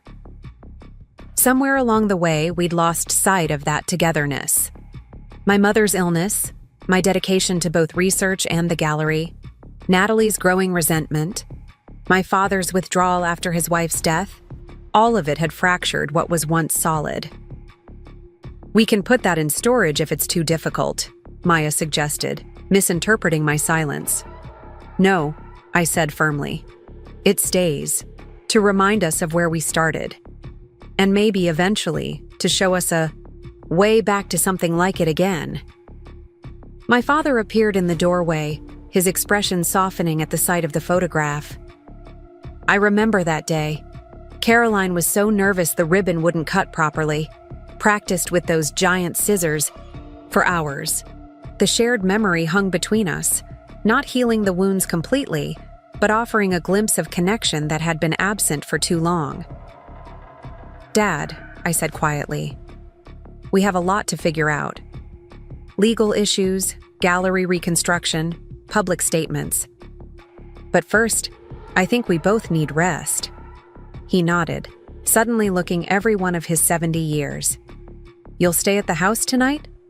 I don't think either of us should be alone." The invitation surprised me. The family home I hadn't visited since before my accident, the space filled with memories of both happiness and loss. It would be painful, but perhaps necessary. "All right," I agreed. "But tomorrow, we start rebuilding. Everything." As we prepared to leave, securing the gallery as best we could with its damaged entrance, I found myself returning to that photograph, one last time. 4 Mitchells at the beginning of a shared dream, before illness and grief and betrayal had rewritten our story. We would never be that family again. Too much had happened. Too many lines crossed. But perhaps, from the wreckage of what we'd been, something new could emerge. Something more honest, more resilient, built on hard truths rather than comfortable illusions. Outside, the Portland night had turned cool and clear, stars visible, despite the city lights. My father helped me into the waiting car, then paused before joining me. "Your mother would be proud of you," he said simply. "Not just for saving the gallery, but for how you did it. With integrity, with compassion, even when it wasn't deserved." The words caught me off guard, emotion welling up unexpectedly. "I hope so. I know so." He settled into the seat beside me as the car pulled away from the gallery, damaged but standing, much like the Mitchell family itself. Tomorrow would bring police statements, lawyer meetings, difficult decisions about Natalie's legal defense, plans for the gallery's restoration. The path ahead was neither clear nor easy. But for the first time since waking in that hospital bed, I felt something like hope. Not just for my own recovery, but for the possibility of healing something larger than myself. The family lawyer's envelope had indeed changed everything, though not in the way I'd expected when I first broke its seal. It hadn't simply returned what was stolen from me. It had revealed deeper truths, forced necessary confrontations, initiated painful but essential transformations. As we drove through the quiet streets toward the Mitchell family home, I found myself thinking not of what had been lost, but of what might yet be salvaged from the gallery, from my research, from the broken pieces of our family. Not the same as before, but perhaps eventually something equally valuable in its own way. 6 months after that fateful night at the gallery, I stood before the Mitchell collection, now properly displayed once again in the renovated main exhibition space.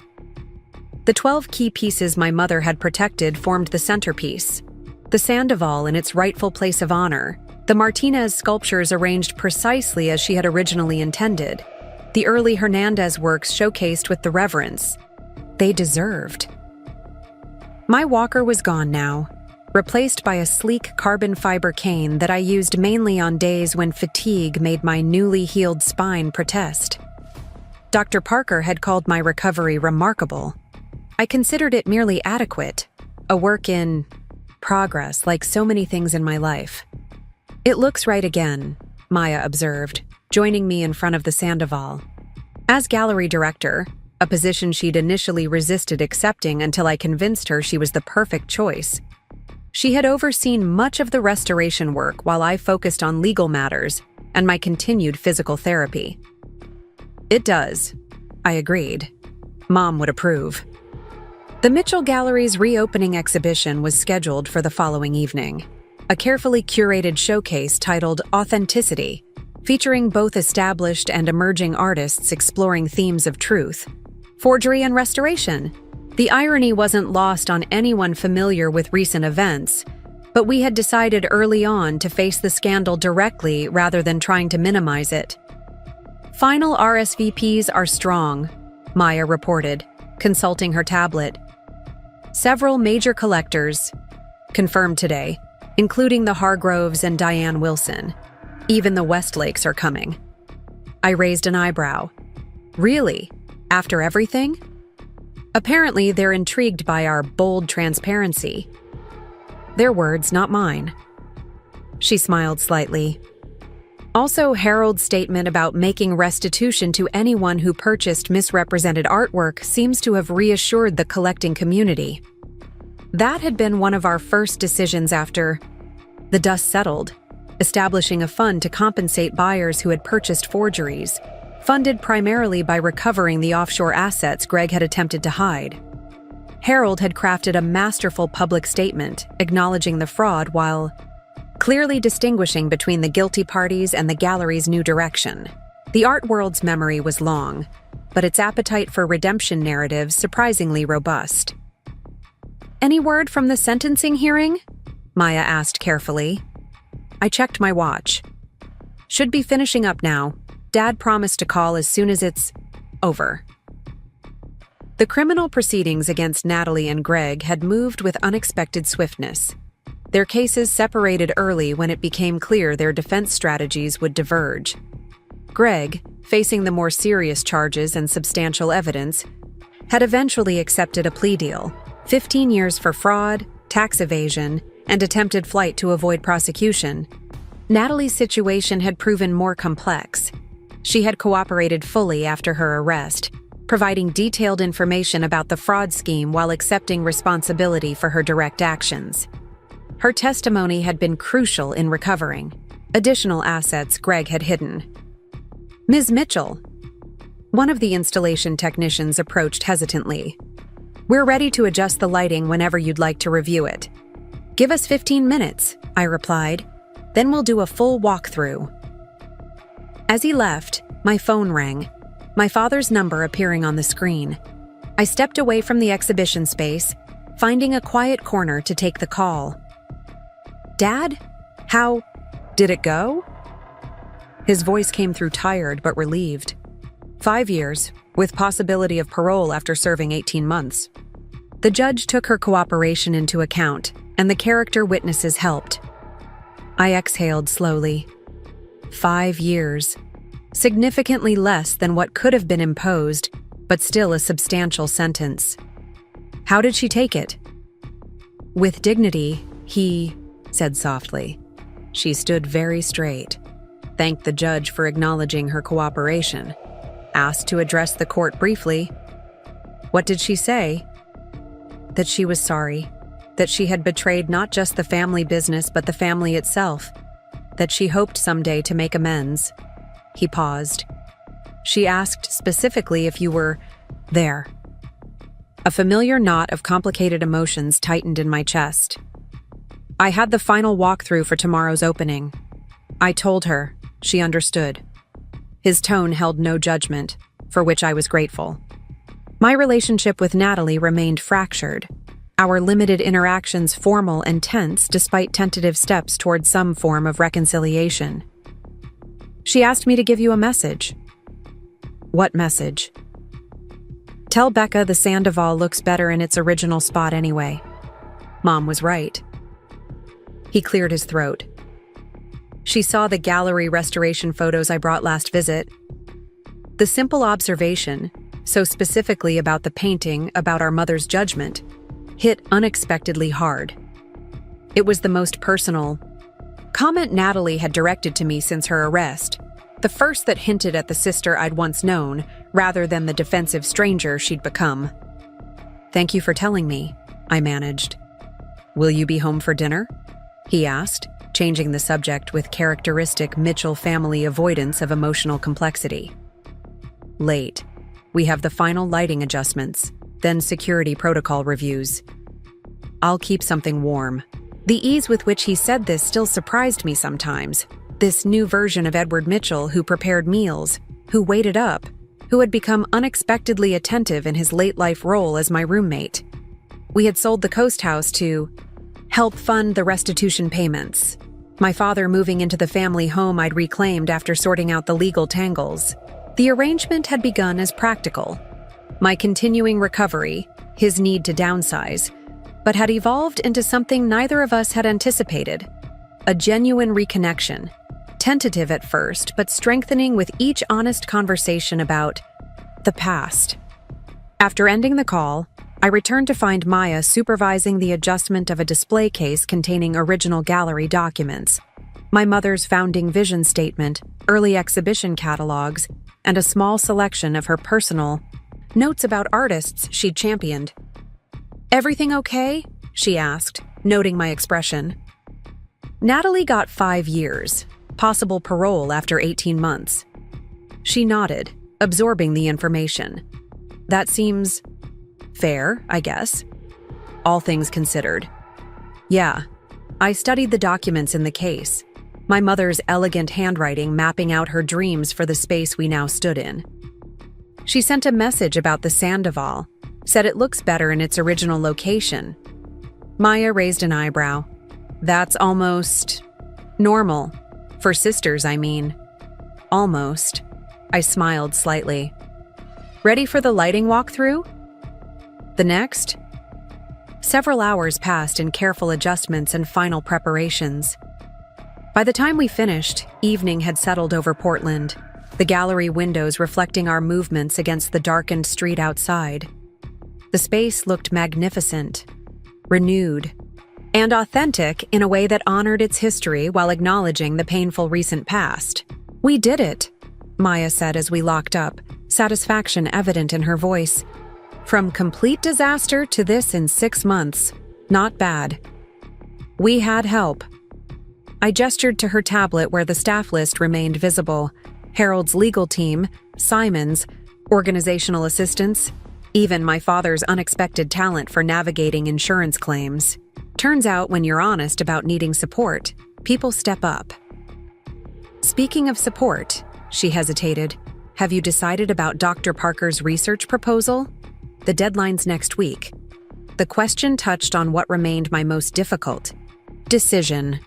Shortly after the legal situation stabilized, Simon had approached me with an unexpected opportunity: joint leadership of a new spinal injury research initiative, combining my tissue regeneration work with emerging therapeutic approaches. The timing was perfect for my career advancement, but accepting would mean dividing my attention just as the gallery was being re-established. I'm still weighing options, I admitted as we walked toward our cars. The gallery needs consistent leadership right now, but the research is groundbreaking, potentially life-changing for patients like me. You know my vote, Maya said, unlocking her car. The gallery's in good hands, and you deserve to reclaim your research career too. You don't have to choose just one path. Her confidence warmed. Me, though, the decision remained complex. I'll let you know tomorrow, after the opening. Driving home through familiar streets, I found myself reflecting on the extraordinary journey of the past year. From awakening in the hospital to discovering betrayal, from fighting to reclaim my inheritance, to rebuilding both the gallery and my relationship with my father. None of it had unfolded as I might have predicted or wished, yet the outcome contained unexpected gifts amid the undeniable losses. The Mitchell family home glowed with welcoming light as I pulled into the driveway. Through the front window, I could see my father in the kitchen, moving with the deliberate care of someone who had come to cooking late in life, but approached it with characteristic Mitchell determination. He looked up as I entered, gesturing to a pot simmering on the stove. "Beef stew, your mother's recipe, though I suspect I've forgotten something essential." "Smells perfect," I assured him, settling at the kitchen island where he'd already set places for us, casual earthenware rather than the formal china he'd always insisted upon when my mother was alive. Another small evolution. "How's the gallery?" he asked, serving the stew with careful concentration. "Ready. Everything's exactly where it should be." He nodded, satisfied. "Caroline would be pleased." After a moment, he added more hesitantly, "I visited her grave yesterday. Told her about Natalie's sentencing, about the gallery reopening. I think she would understand what we've tried to do." These visits to my mother's grave were a recent development, part of my father's ongoing effort to process grief he'd previously channeled into work and rigid routine. I found them touching, though I rarely accompanied him, preferring to connect with my mother's memory through her art and journals rather than at her burial site. "I found something in the attic today," he continued, sliding an envelope across the counter. It was in a box of Caroline's personal papers I hadn't reviewed yet. The envelope bore my name in my mother's handwriting, the paper yellowed with age. "What is it?" "I didn't open it." He sat across from me, his expression gentle. "But the date on the back suggests she wrote it about a year before her diagnosis. Long before any of this." I turned the envelope over, noting the date. Nearly 7 years ago, when I was still finishing my medical research training, when Natalie was beginning her second attempt at graduate school, when our family still seemed whole and uncomplicated. "Thank you for finding this," I said, tucking it beside my plate. Some messages needed privacy, and I'd learned to trust my instincts about when to share and when to protect vulnerable spaces. We ate companionably, discussing practical matters, final details for the opening, Harold's updates on the restitution fund, my father's planned visits to Natalie once she was settled in the minimum security facility where she'd serve her sentence. The conversations flowed more easily now, months of shared meals having worn smooth the jagged edges of past hurts. Later, in the quietness of what had once been my childhood bedroom, I finally opened my mother's letter. The paper crackled as I unfolded it, her distinctive scent, the lavender hand cream she'd always used, somehow still lingering after all these years. "My dearest Rebecca," it began, the familiar greeting bringing an immediate tightness to my throat. "I'm writing this after watching you present your research findings at the university symposium. Your passion when discussing tissue regeneration, your careful attention to both scientific detail and human application. I recognized myself in you today. Not in the specific talents, which are uniquely yours, but in the devotion to something that matters deeply. Your father doesn't understand this kind of dedication. He values achievement, results, concrete evidence of success. I've always valued the journey, the pursuit itself, the willingness to pour oneself into something meaningful regardless of outcome. You have inherited this perspective, I think, though you balance it with a pragmatism I sometimes lack. I'm writing because I see challenging times ahead for our family. Natalie is struggling to find her path, increasingly resentful of your clarity of purpose. Your father and I disagree fundamentally about the gallery's direction. He's seeing it as a business to be optimized, I as a mission to be protected. You will likely find yourself caught between these tensions, Rebecca. The responsible daughter, the mediator, the one who understands both art and science, emotion and logic. It's an unfair position, one I've unintentionally helped create by relying on your steadiness. Whatever happens in the years ahead, remember this. Your worth isn't measured by what you preserve or protect for others.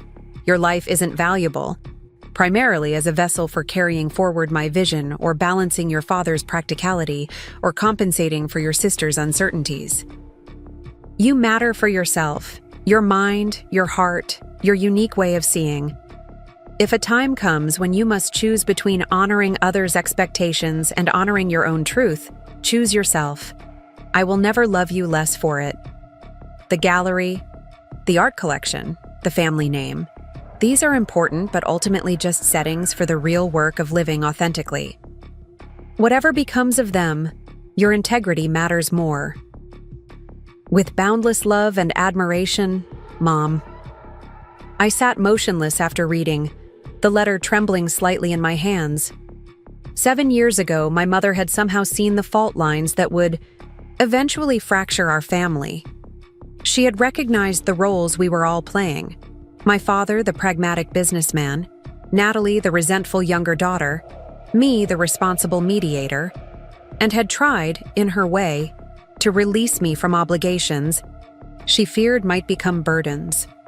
Choose yourself, she had written. Long before her illness, before the hidden trust, before the contingency plans to protect her collection, she had wanted me to know that my value transcended my role as guardian of her legacy. The irony wasn't lost on me. I had spent the past year fighting desperately to reclaim and protect exactly what she had given me permission to release if necessary. Yet, as I refolded the letter, I realized my battle hadn't really been about the gallery or the art collection, not at its core. It had been about justice, about truth, about refusing to let betrayal stand unchallenged. The outcome, returning the Mitchell Gallery to its original vision, aligned with my mother's wishes, but the motivation had been my own integrity rather than obligation to her memory. Perhaps that was exactly what she had hoped for. The realization brought unexpected clarity to the decision I'd been struggling with. The research position with Dr. Parker wasn't a betrayal of my responsibilities to the gallery, but an honoring of my complete self. The scientist as well as the art curator, the healer as well as the preserver. I reached for my phone, texting, Maya, I'm accepting the research position. We'll work out a balanced schedule for the gallery. You were right. I don't have to choose just one path. Her response came immediately.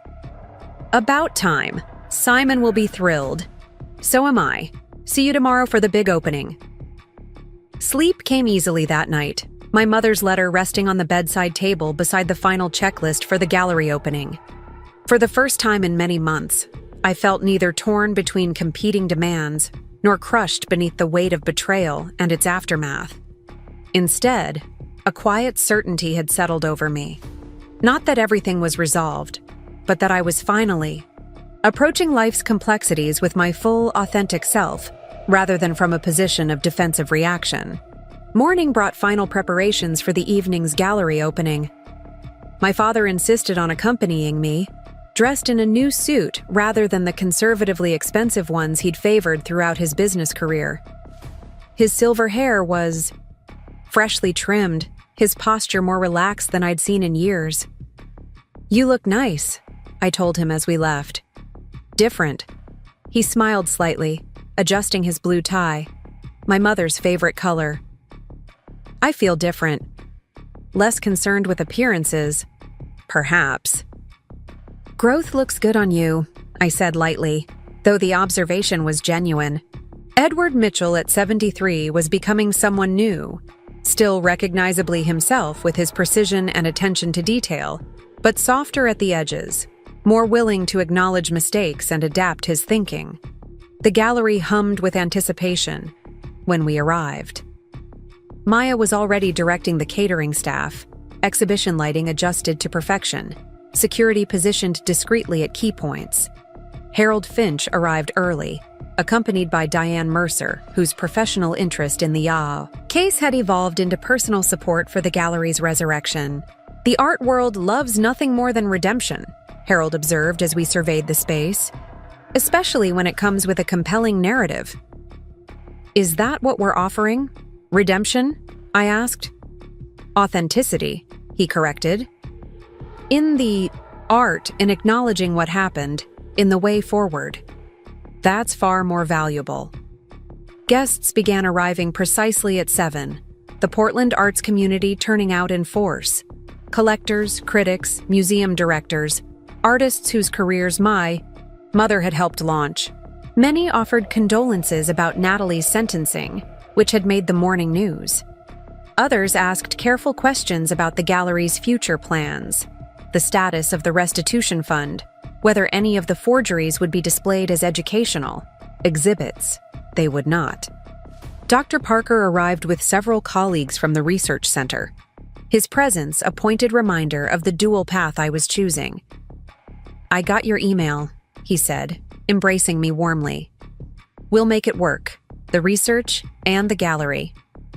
"I know we will," I agreed with newfound confidence.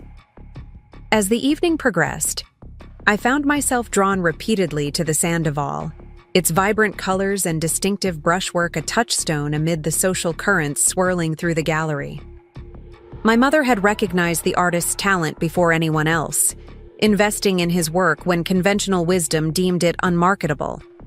Her vision had been vindicated many times over as his reputation grew. "She always said it was her favorite," my father commented, joining me before the painting, champagne flute in hand. "Not because it appreciated in value, but because it represented a risk taken purely on instinct."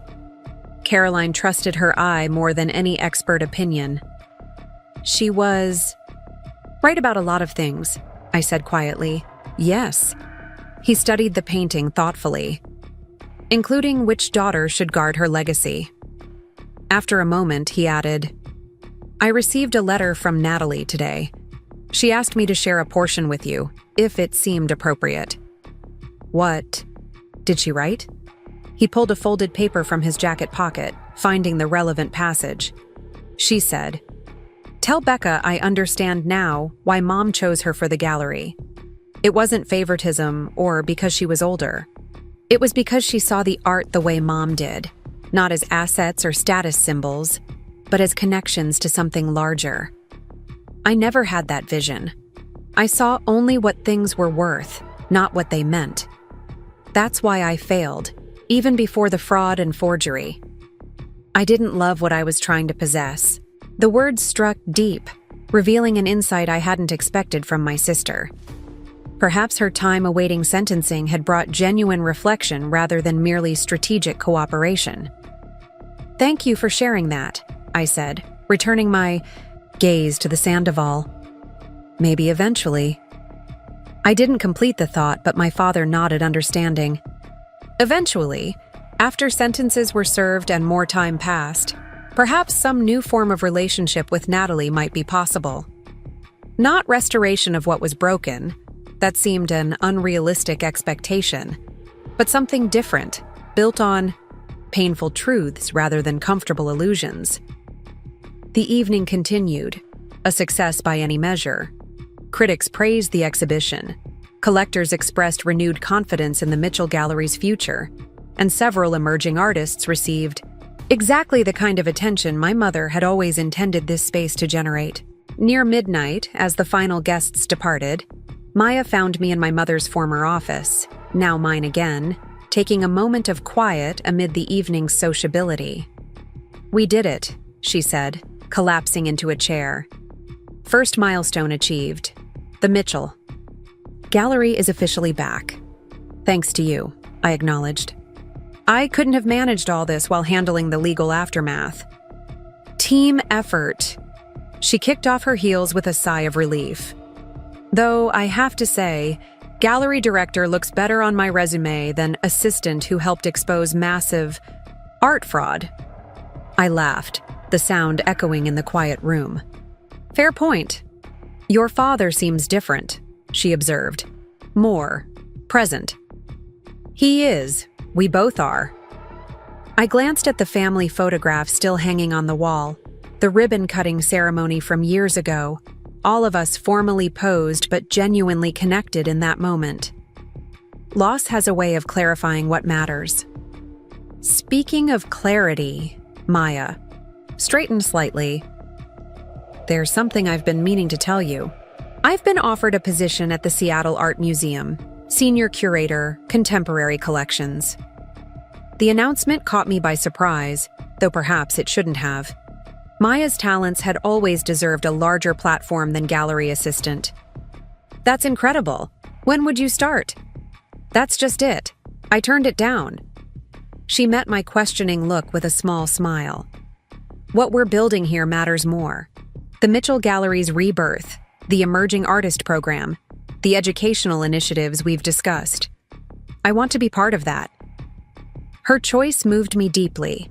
Not just the decision itself, but the reminder that amid all the betrayal and loss, new loyalties had formed, unexpected alliances strengthened. The gallery would be diminished without you, I said simply. But I want you to know the offer reflects what I've always seen in you. You're extraordinary, Maya. So dramatic, she deflected, though her expression showed she appreciated the sentiment. Anyway, it's late. Your father's waiting in the main gallery. Says he'll drive you home when you're ready. After she left, I took a final moment alone in the office, looking at everything we'd restored and reimagined over these difficult months. The gallery felt right again, not exactly as it had been before my accident, but authentic to my mother's vision while simultaneously becoming something new. My phone buzzed with a text, an unexpected name appearing on the screen. Natalie, using her one permitted phone message for the day, heard the opening was successful. Proud of what you've done with the gallery. Take care of Dad. Brief, careful, but genuinely supportive. I wrote back a simple response. Thank you. We'll visit soon. As I prepared to join my father and leave for the night, I paused at my desk, opening the drawer where I kept my mother's letter. Her words resonated differently now, after the successful gallery opening, after accepting the research position, after receiving Natalie's unexpected message. Choose yourself, she had written. And somehow, through all the pain and struggle of the past year, I had found a way to do exactly that. Not by abandoning her legacy, but by embracing it on my own terms, alongside my research work, my healing body, my evolving relationships. The Mitchell Gallery would continue, transformed by truth rather than destroyed by it. My research would advance, potentially helping others with spinal injuries like mine. My father was finding his way toward a different kind of late-life purpose. Even Natalie, despite the consequences she now faced, seemed to be discovering hard-won insights about herself. None of us were the same people who had stood in that long-ago photograph. Pain, betrayal, and loss had changed us all. Yet something essential remained. A capacity for growth, for honesty, for finding new ways forward when old paths became impassable. I switched off the office light and walked through the darkened gallery, past the Sandoval and the other pieces my mother had protected toward where my father waited patiently by the entrance. Together we would drive home, to the house where we were both learning to live authentically rather than according to rigid expectations or comfortable denial. Tomorrow would bring new challenges, balancing research and gallery responsibilities, navigating the ongoing legal aftermath, continuing my physical recovery. But for tonight, I could acknowledge with quiet satisfaction that the journey begun with that devastating letter about my inheritance had led, through unexpected turns, to something resembling peace. Not perfect resolution. Life rarely offered such neat conclusions, but a hard-won equilibrium built on truth rather than deception, on conscious choice rather than obligation, on authenticity rather than appearance. The family lawyer's envelope had indeed changed everything, though in ways none of us could have anticipated when its contents first shattered my world. From those broken pieces, something valuable had emerged. Not a restoration of what was lost, but the creation of something equally meaningful in its own way. As we left the gallery, locking the doors behind us, I glanced back one last time at the illuminated sign above the entrance. Mitchell Gallery of Contemporary Art. My mother's vision, my inheritance, my choice to protect and evolve rather than simply possess. In the end, perhaps that was the most authentic legacy of all. Up next, you've got 2 more standout stories right on your screen. If this one hit the mark, you won't want to pass these up. Just click and check them out.